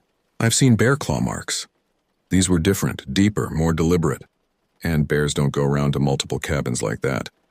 What about your lizard man theory? Benjamin asked me. The book said the original sightings were in South Carolina, right? Could it have migrated north? The question highlighted the absurdity of our situation. Here we were, seriously discussing the migration patterns of a cryptid. Yet after what we'd witnessed, even such far-fetched theories seemed worth consideration. That afternoon, 2 Forest Service rangers arrived at camp. They spent hours examining the marks on the cabins, taking photographs and measurements, collecting samples from the mud tracks. I watched from a distance as they consulted with Pastor Drew, their expressions growing increasingly puzzled. One ranger, a woman with short gray hair and a weathered face, noticed me watching and approached. You're the one who saw something, right? She asked without preamble. I nodded, surprised that Pastor Drew had mentioned my experience. Mind if I ask you a few questions? For the next 20 minutes, she interviewed me thoroughly about what I'd seen, when I'd heard the noises and the creature's behavior. Unlike others, she didn't dismiss my account or suggest I'd imagined it. We've had unusual reports from these woods before, she admitted when I finished my story. Nothing conclusive, but enough to make us take this seriously. Whatever made these marks isn't typical wildlife. The pattern, depth, and spacing are inconsistent with known predators in this region. Do you think it's dangerous? I asked. She considered the question carefully. It hasn't directly attacked anyone, which is a good sign. But it's showing increasingly bold behavior by approaching buildings. I've recommended that camp administration consider ending the session early, just as a precaution. Her words sent a jolt of alarm through me. If professional rangers were concerned enough to suggest closing the camp, the situation was more serious than I'd realized. That evening, as we gathered for dinner, Pastor Drew made the announcement. Camp Pinewood would be closing temporarily, while authorities investigated the disturbances. Parents had been contacted and would begin arriving the following day to collect their children. The news was met with a mixture of disappointment and relief. Many campers were upset at having their summer experience cut short, while others, especially those who had heard about the claw marks, seemed eager to leave. As we packed our belongings that night, an unusual tension filled Cabin 6. Ricky had instructed us to stay together and keep the windows closed despite the summer heat. The resulting atmosphere was stifling, both physically and emotionally. Do you think it will come back tonight? Graham asked, voicing the question on everyone's mind. The Rangers are patrolling, Ricky assured us. And Pastor Drew has arranged for additional security. We'll be fine. His words were confident, but I noticed he kept glancing at the reinforced window, and a baseball bat now stood propped beside his bed. Sleep came reluctantly that night. Every sound, the wind in the trees, the creaking of the old cabin, the occasional voice of rangers on their radios, jolted me awake. When I did manage to doze off, my dreams were filled with pursuing shadows and glinting red eyes. Around 2 a.m., I awakened to a strange stillness. The usual night sounds had ceased, leaving an unnatural silence that pressed against my ears. Beside me, Wesley was also awake, his eyes wide in the darkness. Do you hear that? He whispered. I shook my head. I heard nothing, and that was precisely what disturbed me. The forest had gone quiet, as if holding its breath. Then it came, a low rattling hiss from somewhere outside, followed by heavy footsteps circling the cabin. Not the cautious movement of rangers, but the deliberate pace of something large. Wesley reached over and shook Benjamin awake while I slipped out of bed to alert Ricky. Before I could reach his partitioned area, a powerful impact struck the cabin door, strong enough to make the entire structure shudder. Everyone was awake now, scrambling from their bunks as a second impact hit, splintering the heavy wooden beam that barred the door. Get back! Ricky shouted, positioning himself between us and the entrance, baseball bat raised. A third blow broke the beam completely. The door swung open, revealing nothing but darkness beyond. A darkness that seemed to move and breathe. For one terrible moment, nothing happened. Then a shape filled the doorway, tall, hunched with that distinctive elongated head. In the dim emergency light, I could make out more details than before. The rough, textured skin that resembled scales, the unnaturally long arms ending in clawed hands, those reflective eyes glinting with an intelligence that was decidedly predatory. It made that rattling hiss again, surveying the room as we pressed ourselves against the far wall. Ricky stood his ground, though I could see his hands trembling on the bat. "Get out!" He shouted at the creature, his voice cracking with fear. Whether it understood his words or merely responded to the tone, the creature took a step forward, ducking its head to clear the doorframe.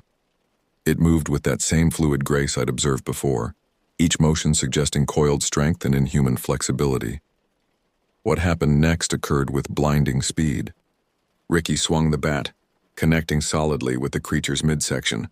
It recoiled, more from surprise than pain it seemed, and let out a harsh guttural cry that raised every hair on my body. Before Ricky could swing again, the creature's arm shot out, knocking him aside with casual strength. He hit the wall with a painful thud, the bat clattering from his grasp. Panic erupted. Noah and Graham bolted past the creature through the open door, taking advantage of its momentary distraction.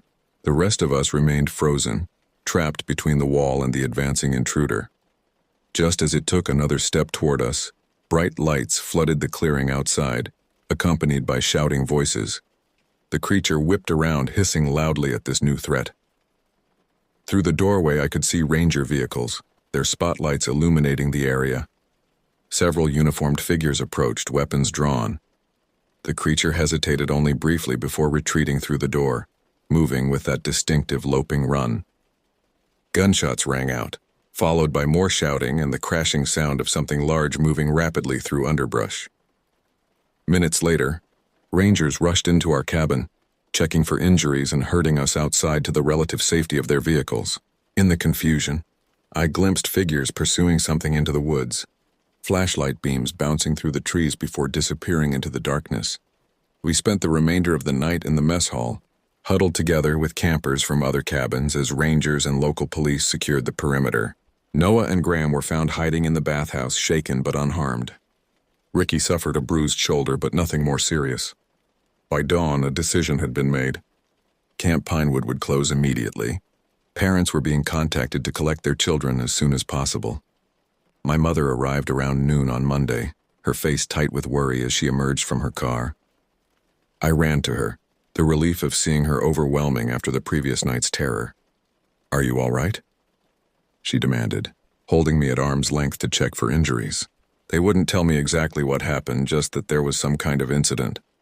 "I'm fine," I assured her, though fine hardly described my mental state. "I'll explain in the car." As we loaded my hastily packed belongings into the trunk, I noticed Forest Service vehicles still parked around the camp, rangers conferring in small groups. Yellow police tape cordoned off areas of the forest edge, and men with tracking dogs moved methodically through the underbrush. Whatever they were looking for, they hadn't found it yet. Pastor Drew approached as we prepared to leave, his expression grave. "Jake, I owe you an apology," he said quietly. "I should have taken your concerns more seriously from the beginning." I nodded, accepting his words without comment. Vindication brought little satisfaction after what we'd experienced. "Do they know what it was?" I asked, gesturing toward the search teams. He hesitated. "They're still investigating. The official statement mentions an aggressive, unidentified wildlife specimen, but..." His voice trailed off, the unspoken implications hanging between us. "Will the camp reopen?" "Not this summer," he admitted. "Beyond that, I don't know." As we drove away, I watched Camp Pinewood recede in the side mirror, the familiar buildings looking somehow smaller, more vulnerable against the backdrop of the vast forest. The pines seemed to close ranks behind us, guarding their secrets. In the car, I told my mother everything, the noises, the sightings, the attack on our cabin. To her credit, she listened without interruption, her knuckles whitening on the steering wheel as my story unfolded. "The Rangers will find it," she said when I finished, though her tone lacked conviction. Whatever it was. I didn't argue, but I knew better. The forest was vast with countless places to hide. If the creature had survived this long without being documented, it could easily disappear again, becoming just another mysterious sighting, another campfire story. As we left the mountains behind following the highway back toward Raleigh, I checked the news on my phone. Local outlets reported only that Camp Pinewood had closed due to wildlife concerns, with no mention of what we'd seen or the true nature of the incident. By next week, it would be forgotten by all except those of us who had been there. In the weeks that followed, I researched everything I could find about the Carolina lizard man and similar creatures reported throughout the region. Most accounts were dismissed as hoaxes or misidentifications, but a few, those with multiple witnesses or physical evidence, resisted easy explanation. I joined online forums where people shared their encounters with unexplained phenomena, finding a community of individuals who had experienced things beyond conventional understanding. Some of their stories paralleled mine with unsettling similarity: the distinctive hissing sound, the red reflective eyes, the unusual gait. Wesley and Benjamin stayed in touch, our shared experience creating a bond that transcended our previous casual friendship. We compared notes, shared research, and sometimes just talked about that night when our understanding of the world had fundamentally changed. The Rangers never announced finding anything unusual in the woods surrounding Camp Pinewood. The official report, which I obtained through a Freedom of Information request months later, attributed the incidents to vandalism and probable bear activity, despite the inconsistencies this explanation presented. Camp Pinewood remained closed the following summer. When I drove past the entrance a year later, the sign had been removed and weeds choked the driveway. Whatever had happened there, the church had decided not to reopen the facility. Sometimes at night, when I lie awake listening to the familiar sounds of my suburban neighborhood, my mind drifts back to those woods. I wonder if it's still there, watching from the shadows between the pines, waiting for the next unwary camper to venture out after dark. Wonder if anyone would believe them if they saw it. The Carolina lizard man, or whatever name you prefer for the thing that hunted us that summer, remains a mystery, neither proven nor disproven. Official denial doesn't erase what we experienced, what we saw with our own eyes in the harsh light of truth and terror. The forest keeps its secrets well, but sometimes in the deep of night, those secrets find a way to make themselves known, challenging our comfortable assumptions about the world and what might lurk at its edges. I haven't been camping since that summer. Some risks aren't worth taking twice.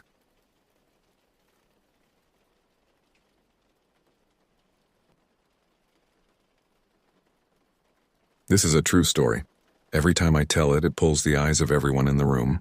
I'm not sure why I haven't posted it before, but upon reflecting with a friend, I decided it was time to share it. The summer of 2022 felt like being trapped in a pressure cooker. 2 years of pandemic restrictions had left my friends and me desperate for escape. The walls of my apartment seemed to close in with each passing day. The endless cycle of video calls, delivery food, and streaming services had worn us down to our last nerve. We needed something different, something real. I remember the exact moment the idea came to us. It was during one of our weekly video chats. Ryan was sprawled across his couch, his beard grown out in what he called his wilderness preparation. Jade was sitting cross-legged on her bed, her dark hair pulled into a messy bun, scrolling through vacation rentals on her phone. "What about a mountain getaway?" she suggested, her voice tinged with that familiar enthusiasm that always pulled us into her ideas. Something remote, something where we can just breathe. Ryan's face lit up immediately. God, yes. Anything to get out of this apartment. The idea captured us instantly. We were all 28, old enough to know better but young enough to crave adventure. The three of us had been friends since college. Ryan with his engineering mind always calculating risks. Jade with her spontaneous spirit always pushing boundaries. And me somewhere in the middle. The observer, the one who somehow ended up mediating their opposing energies. Over the next few days, we assembled a detailed plan. We would rent a series of different accommodations across the Blue Ridge Mountains, spend a few days hiking and exploring, and have one night of complete isolation at a cabin in the woods. The variety appealed to all of us. Ryan got his structured itinerary, Jade got her adventure, and I got the promise of new scenery to clear my mind. You know what would make the cabin night perfect? Jade texted our group chat one evening. I know a guy who can get us some acid. Pure stuff, just enough to make the stars dance. Ryan immediately sent back a thumbs-up emoji. I felt myself hesitate, fingers hovering over my phone. Something about the combination, isolation, unfamiliar territory, mind-altering substances, struck a discordant note in my mind. But I pushed the feeling aside. We were adults.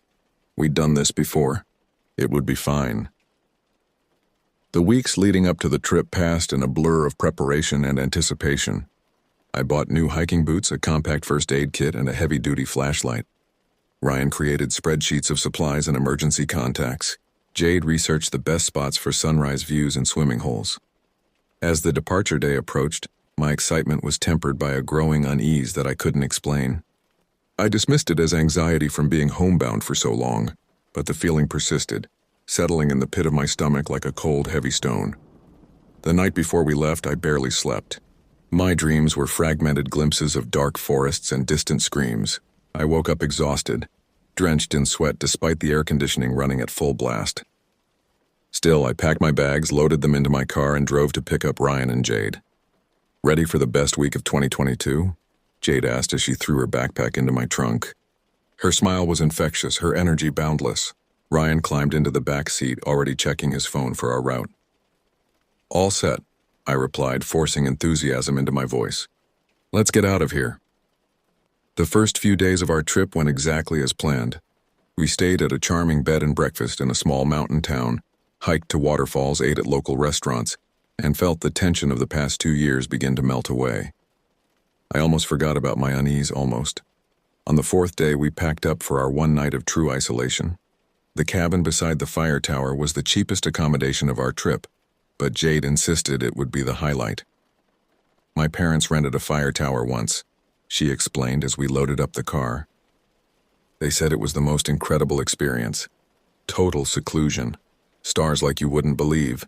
Silence so deep you can hear your own thoughts. Sounds perfect, Ryan agreed, studying the directions, and we'll have the whole mountain to ourselves. I nodded, but the stone in my stomach grew heavier. The drive to the cabin took us through increasingly remote terrain. The roads narrowed, the pavement gave way to gravel, and the GPS signal flickered in and out.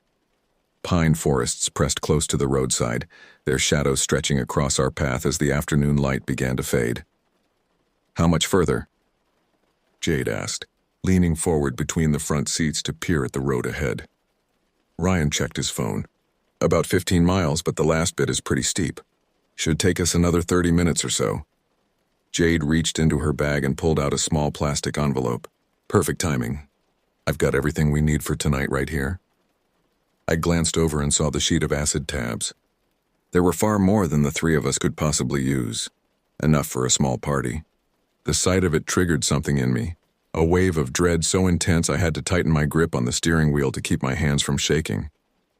I don't think we should do that tonight, I said, my voice surprising me with its steadiness. What? Jade's excitement evaporated. Why not? We've been planning this for weeks. I know, but... I searched for a logical explanation for the irrational fear gripping me. We don't know the area. The cabin is really isolated.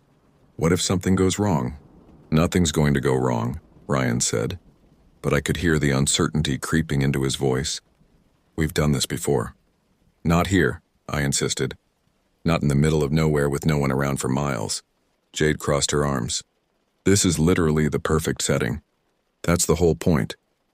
I felt my resolve hardening, the dread in my stomach spreading through my entire body. I just have a really bad feeling about it. I can't explain it, but I know we shouldn't do it tonight. A feeling? Jade's voice rose. We drove all this way based on a plan, and now you want to change everything because of a feeling? Yes, I said firmly. I do. The argument escalated quickly. Jade accused me of being paranoid. I accused her of being reckless. Ryan tried to mediate, suggesting compromises that neither of us would accept. Finally, I pulled the car over to the side of the road, turned around in my seat, and looked them both in the eye. I'm serious about this, I said. I've never had a feeling this strong before. We can drink, we can smoke, we can do whatever else, but no acid. Not tonight. There was a long, tense silence. Then Ryan sighed. Maybe we should listen to them, Jade.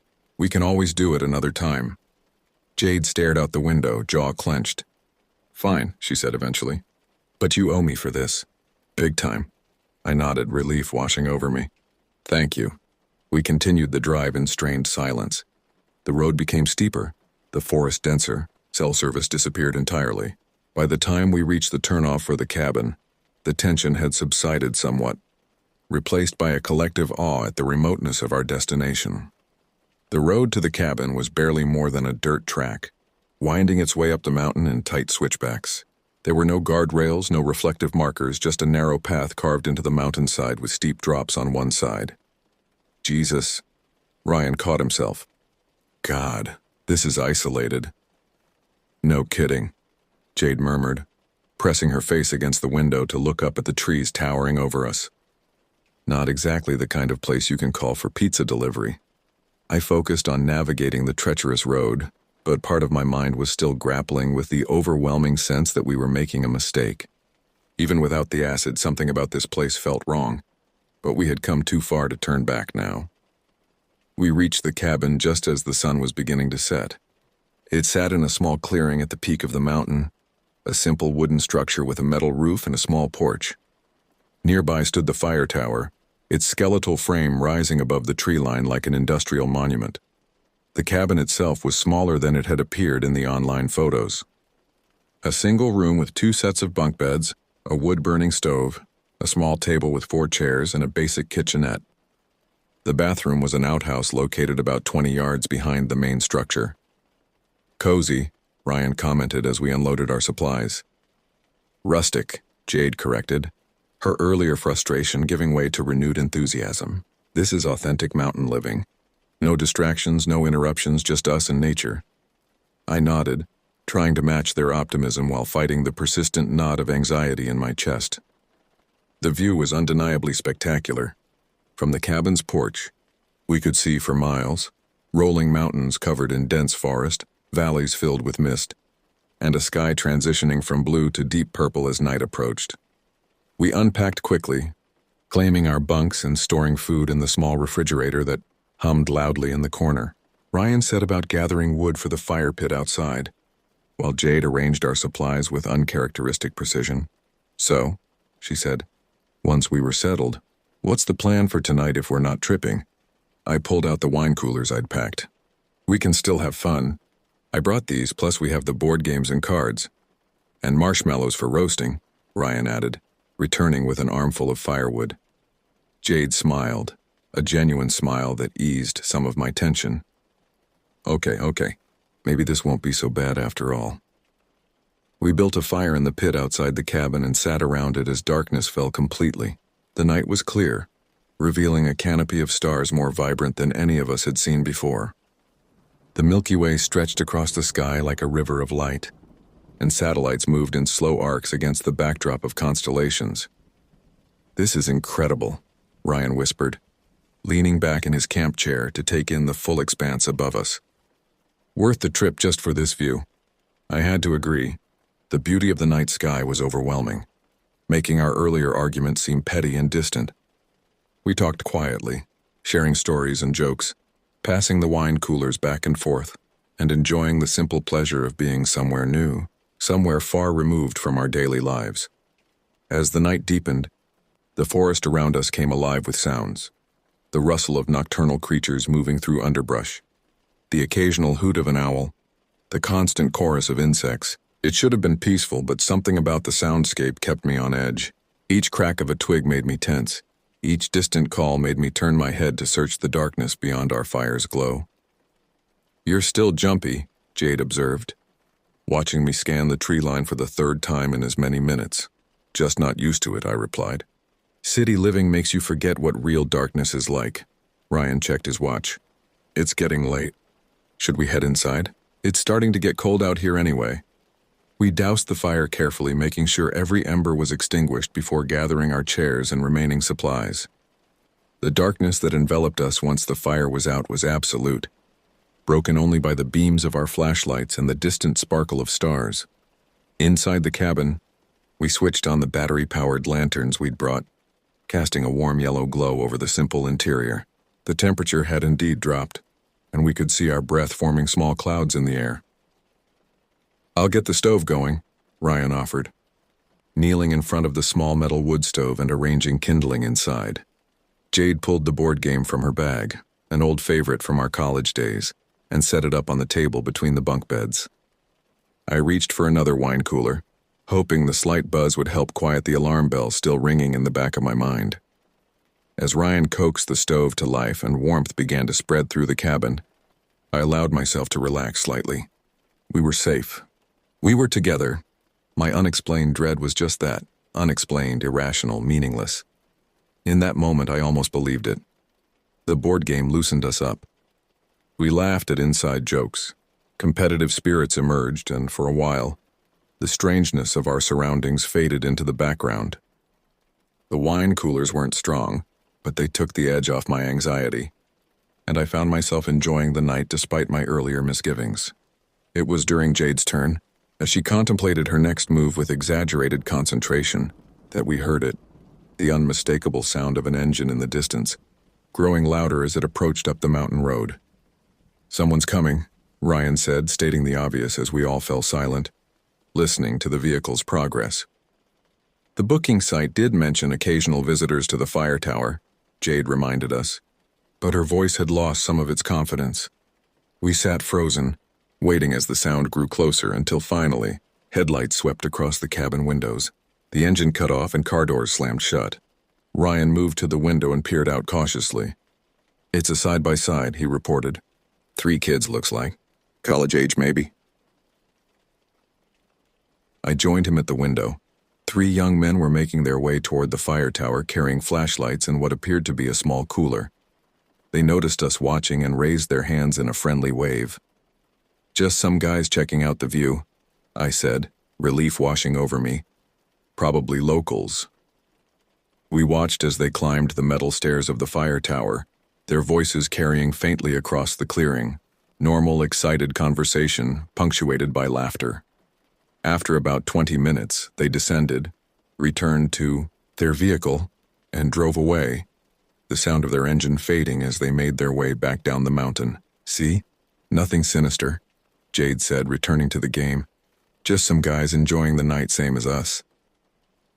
I nodded, but the brief interruption had brought my unease rushing back.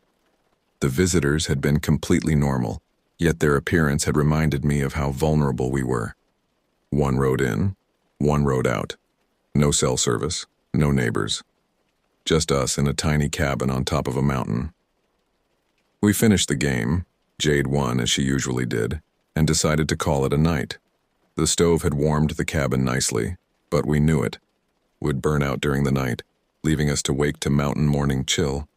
We bundled into our sleeping bags, switched off the lanterns, and laid in darkness. That's when I realized just how quiet it truly was. In the city, there's always noise. Distant traffic, air conditioning units, neighbors, sirens. Here, the hallway, silence was profound, punctuated only by our breathing and the occasional creak of the cabin settling.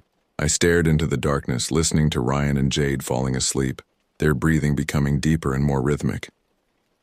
I couldn't sleep. Every rustle outside seemed amplified. Every natural sound of the forest became sinister in my imagination. I told myself I was being ridiculous, that my mind was playing tricks on me, but the feeling persisted. Hours passed this way, with me drifting in and out of shallow sleep, jerking awake at the slightest noise. It must have been around 1 a.m. when I heard it, a sound different from the natural forest ambiance. A slow, deliberate crunch of footsteps on the gravel outside the cabin. I froze, straining to listen. The steps circled the cabin slowly, pausing occasionally as if their owner was looking in through the windows. My heart hammered in my chest so loudly I was certain it would wake the others. But they slept on, oblivious. I wanted to wake them, to whisper about what I was hearing, but I was paralyzed with fear. What if I was imagining it? What if it was just an animal? I would look paranoid, confirming Jade's accusations from earlier. The footsteps completed their circuit of the cabin and seemed to retreat. I exhaled slowly, convincing myself that it had been a deer or some other woodland creature investigating our unfamiliar scent. Just as my pulse began to slow, I heard a new sound, a soft scraping against the cabin wall like fingers being dragged across the wooden siding. It moved along the wall nearest to my bunk, slow and deliberate, stopping directly beneath the window. Then, silence. Complete, absolute silence that seemed to stretch on endlessly. I held my breath, waiting, every muscle in my body tense and ready to spring. What happened next would haunt my nightmares for months to come. A human hand reached up to the window between our bunk beds and slapped it 3 times. The sound was so sudden, so definitive, that for a split second I thought I might have imagined it. But then Jade screamed, a primal, terrified sound that confirmed the reality of what we'd all witnessed. Ryan bolted upright, disoriented but instantly alert to the danger. "What the hell was that?" he shouted, scrambling out of his sleeping bag. "Someone's outside." Jade's voice was shrill with panic. "Someone just hit the window." I was already on my feet, moving on instinct rather than thought. "Ryan, call 911. He fumbled for his phone, hands shaking so badly he dropped it twice before managing to dial. By some miracle, despite being shown as having no service earlier, the call connected. He put it on speakerphone and handed it to me, then rushed to the fireplace and grabbed the iron pokers. 1-1. What's your emergency?" The dispatcher's voice was calm, surreal in contrast to our terror. "Someone is outside our cabin," I managed to say, trying to keep my voice steady. "We're at the Pine Ridge Fire Tower cabin. Someone just slapped our window." "Are you in immediate danger? Is anyone injured?" "No injuries, but we don't know if they're trying to break in." I glanced at the door, relieved to see that Ryan had already wedged a chair under the handle as a makeshift barricade. "Stay on the line. I'm dispatching officers to your location now." "How many people are with you?" 3 of us. We're all inside the cabin." While I spoke with the dispatcher, Jade was frantically calling her family, tears streaming down her face as she left voicemail after voicemail. "Mom, I'm scared. Something's happening. I love you. I'm so sorry about the fight we had yesterday. I love you so much." The dispatcher kept me talking, asking for details about our location, descriptions of what we'd seen and heard. I tried to focus on her questions, but my senses were hyper-alert, straining to detect any movement outside. Ryan positioned himself near the door, poker raised like a weapon. "I don't hear anything," he whispered. "Do you think they're gone?" I shook my head. "I don't know." We fell silent, listening intently. The quiet that had seemed peaceful earlier now felt oppressive and threatening. Whoever was outside would have heard us call 911. They knew help was coming. Were they fleeing? Or watching? Waiting? "The officers are about 15 minutes away," the dispatcher informed us. "Stay inside, keep the doors locked, and remain on the line." Those 15 minutes stretched into an eternity. We huddled together in the center of the cabin, away from the windows, weapons in hand, jumping at every creak and groan of the structure. I kept thinking about the acid tabs in Jade's bag. How different this night would have been if we'd taken them as planned. We would have been completely vulnerable, our senses distorted, unable to distinguish real threats from hallucinations. Finally, we saw the flash of blue and red lights through the trees, heard the rumble of vehicles approaching. Relief washed over us in a powerful wave. "The police are here," I told the dispatcher, my voice breaking. "Stay inside until they knock and identify themselves," she instructed. Moments later, there was a firm knock on the door. "Sheriff's Department." Ryan moved the chair and unlocked the door. 2 deputies stood on the porch, flashlights sweeping the area. Behind them, a K-9 unit was already circling the perimeter of the cabin. "Everyone okay in here?" the first deputy asked, his hand resting on his holstered gun. We nodded, words momentarily failing us. "Tell us exactly what happened," the second deputy said, notebook in hand. We recounted the events, the footsteps, the scraping sound. the hand slapping the window. The deputies exchanged glances that did nothing to reassure us. "We'll search the area," the first one said. "You folks stay put." For the next half hour, we watched through the windows as the officers and their dogs combed the surrounding forest. Flashlight beams cut through the darkness. Voices called back and forth, but from their demeanor, it was clear they weren't finding anything. When they returned, their expressions were grim. "No sign of anyone," the K9 officer reported. "Dogs picked up a scent leading into the woods but lost it after about 50 yards. "Could it have been an animal?" Ryan asked hopefully. The first deputy shook his head. "Not likely. Not with what you described. What should we do?" Jade's voice was small, childlike in its fear. "We can escort you back to town if you'd like," the second deputy offered. "It's not safe for you to stay here." We didn't need to discuss it. Within minutes, we had thrown our belongings into our bags, not caring about organization or cleanliness, just wanting to be gone. As we stepped outside to load the car, the first deputy pulled me aside. "There's something you should know," he said quietly. "When we were speeding up here, we passed a parked car at the base of the mountain. Empty, no one around." I felt my heart rate spike again. "What does that mean?" "Could be nothing," he said, but his expression suggested otherwise. "But there's no reason for a car to be parked there at this hour. No hiking trails accessible from that point, no campsites." Before I could respond, Jade called out to us, her voice tight with fresh panic. "Guys, come look at this." We hurried over to where she stood beside my car. In the harsh beam of the deputies' flashlights, we could clearly see dozens of handprints on the dusty surface of the vehicle. Handprints that didn't match our own, covering the doors, hood, and trunk. "These weren't here when we arrived," I said, horror creeping through me anew. Someone was touching our car. The deputies documented the prints, took photos, and helped us finish loading our belongings. We followed their patrol car down the mountain, headlights illuminating the treacherous road, all of us scanning the darkness for any sign of movement. At the base of the mountain, the car the deputy had mentioned was gone. The officers escorted us to the nearest motel, a rundown establishment just off the highway with a flickering neon sign and an air of neglect. Despite its appearance, it felt like a sanctuary compared to the isolated cabin. The night clerk barely looked up from his phone as we checked in, seemingly uninterested in our haggard appearance or the police presence. We got a room with 2 queen beds and a door that required an extra push to close properly. "Lock this behind us," the deputy instructed as they prepared to leave. "We'll have a patrol car swing by every hour or so throughout the night." "Do you think whoever it was followed us?" Ryan asked, peering nervously through the window at the empty parking lot. "Unlikely," the officer replied, but the hesitation in his voice was unmistakable. "Still, stay vigilant. Keep your phone handy." After they left, we engaged every lock on the door and wedged a chair under the handle for good measure. The room smelled of cigarettes and industrial cleaner. The carpet was stained in patterns we didn't want to examine too closely, but none of that mattered. We were off the mountain, away from the cabin, surrounded by civilization such as it was. Jade sat on the edge of one bed, hugging herself tightly. Who would do something like that? What did they want?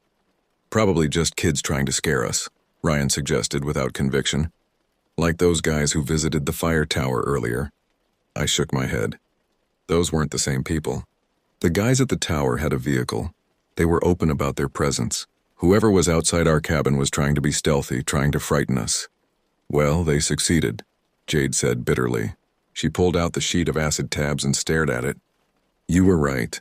Thank God we didn't take this." The realization of how differently the night might have unfolded hit us all simultaneously. If we had taken the acid, we would have been vulnerable, our perception altered, our judgment impaired.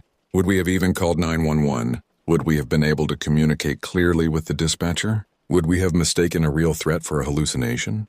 "I still don't understand how you knew," Ryan said, turning to me.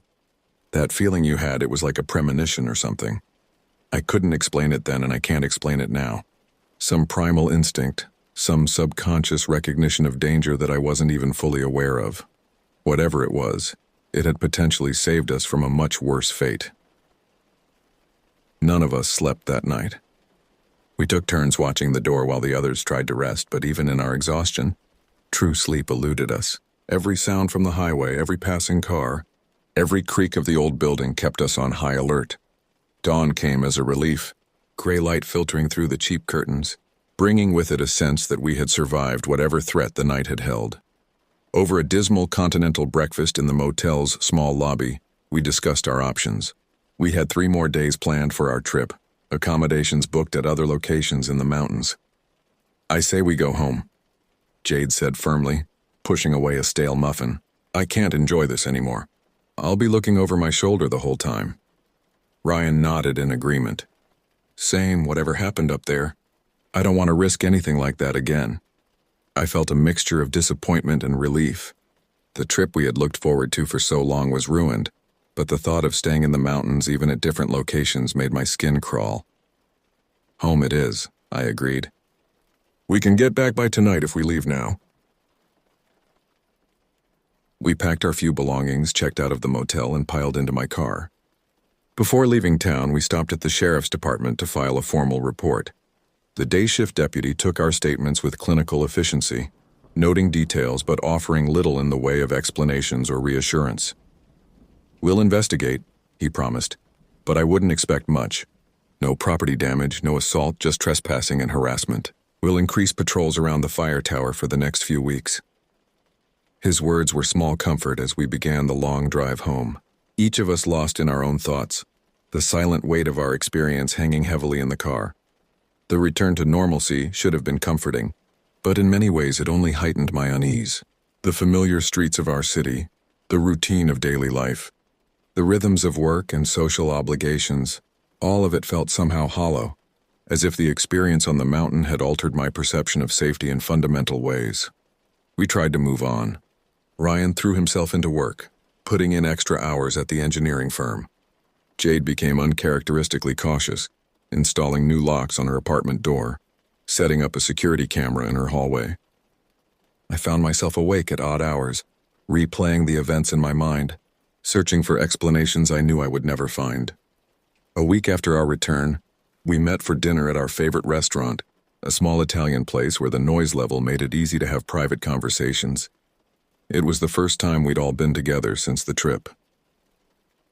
"I called the sheriff's department yesterday," Ryan said as we waited for our food. "They didn't find anything. No fingerprints on the car or cabin that didn't belong to us or previous guests. No witnesses, nothing." Jade sipped her wine, her expression troubled. "I've been thinking about something. Remember those guys who came to the fire tower? How strange is it that they showed up for 20 minutes and then left? Who drives all the way up a mountain at night just to stay for such a short time? I hadn't considered that." "You think they were connected somehow?" "I don't know," she admitted. "But the timing is odd, isn't it? They show up, check out the cabin and who's inside, then leave. And later someone comes back on foot." "But why?" Ryan pressed. "What would be the point?" Jade shrugged. "Robbery? Maybe they were checking if we were worth robbing. Or maybe," she hesitated, "maybe something worse." The implications hung in the air between us. We had all read the news stories, seen the true crime documentaries. Isolated cabins, vulnerable victims, opportunistic predators. "If that's true," I said slowly, "then calling 911 scared them off. They realized we had cell service." "Which we shouldn't have had," Ryan pointed out. "Remember? There was no signal when we checked earlier. It was just luck that the call went through." The thought sent a shiver through me. If the call hadn't connected, if help hadn't come, I tried to push the speculation aside. We would never know for certain what had happened that night, or what might have happened if circumstances had been different. "There's something else I've been thinking about," I said, changing the subject slightly. That feeling I had, the one that made me insist we not take the acid, I've never experienced anything like that before. It was like my body knew something my mind didn't.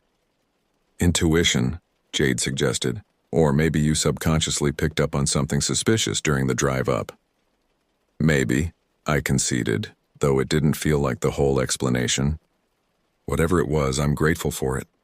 "We all are," Ryan said earnestly. "You saved us from what could have been a complete disaster." We fell silent as our food arrived, each of us contemplating the narrow margin by which we had avoided potential tragedy. The rest of the meal passed in lighter conversation, deliberate attempts to discuss work, friends, upcoming plans, Anything but the mountain. As we prepared to leave, Jade suddenly gripped my arm. "Promise me something," she said, her voice low and intense. "Promise me we'll never talk about this with anyone else. Not the full story anyway. I don't want to relive it, and I don't want to become some weird cautionary tale that people share at parties." I understood her concern. There was something deeply personal about our fear that night. Something that would be diminished or distorted in the retelling. "I promise," I said, and Ryan nodded in agreement. We kept that promise for nearly 3 years. It's strange how time can simultaneously dull and sharpen a memory. The raw terror of that night has faded, replaced by a more analytical understanding of what occurred. Yet certain details remain vivid.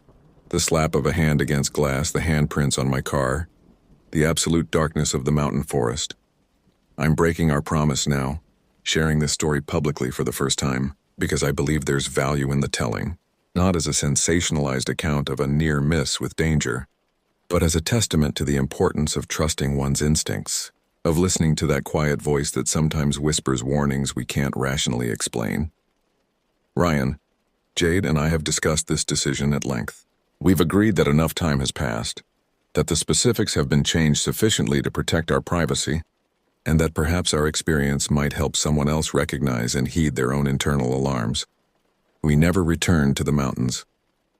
The cabin beside the fire tower still exists. I've checked the booking site occasionally, reading reviews from guests who enjoyed peaceful nights under starlit skies, who found the seclusion rejuvenating rather than terrifying. I wonder sometimes if what happened to us was simply a random encounter with someone who meant to frighten, but not harm. A prank that escalated beyond the perpetrator's intentions when we reacted with such alarm. But a darker possibility lingers in my mind. I think about that car at the base of the mountain, the one that disappeared before we made our escape. I think about the methodical way our visitor circled the cabin, the deliberate nature of those 3 slaps against the window. There was purpose there. Planning. And I can't shake the feeling that if events had unfolded differently, if we had taken the acid, if my call to 911 hadn't connected, if the deputies had been slower to respond, our story might have ended very differently. Jade has mostly recovered from the experience, though she still avoids remote locations and insists on comprehensive security measures wherever she stays. Ryan rarely speaks of that night, but I've noticed he's become more cautious in general, more likely to consider worst-case scenarios when making plans. As for me, I've developed a profound respect for intuition, that nebulous sense that operates beneath conscious thought, processing information our rational minds might miss. That night taught me that sometimes fear is a gift, a natural response to genuine threat, and that ignoring it can have consequences. I don't know what the person on the mountain wanted from us. I don't know if it was a practical joke or the beginning of a night of terror. I'm grateful for Ryan's quick thinking in calling 911. I wonder if our visitor knew we had service. It had certainly been a welcome surprise to us. Perhaps that was the wrench in their plan, enough to spook them before they could make things ugly. In truth, I don't know if I want to know what their intentions were. Some questions are better left unanswered, some mysteries better left unsolved. What matters is that we recognized danger, acted decisively, and survived to tell the tale. If there's a lesson in our experience, perhaps it's this. The world contains real darkness, real threats that exist beyond urban legends and campfire stories. Being aware of this reality doesn't mean living in fear. It means respecting your instincts, acknowledging your vulnerability and taking reasonable precautions. And sometimes, it means deciding not to drop acid in a remote cabin in the woods.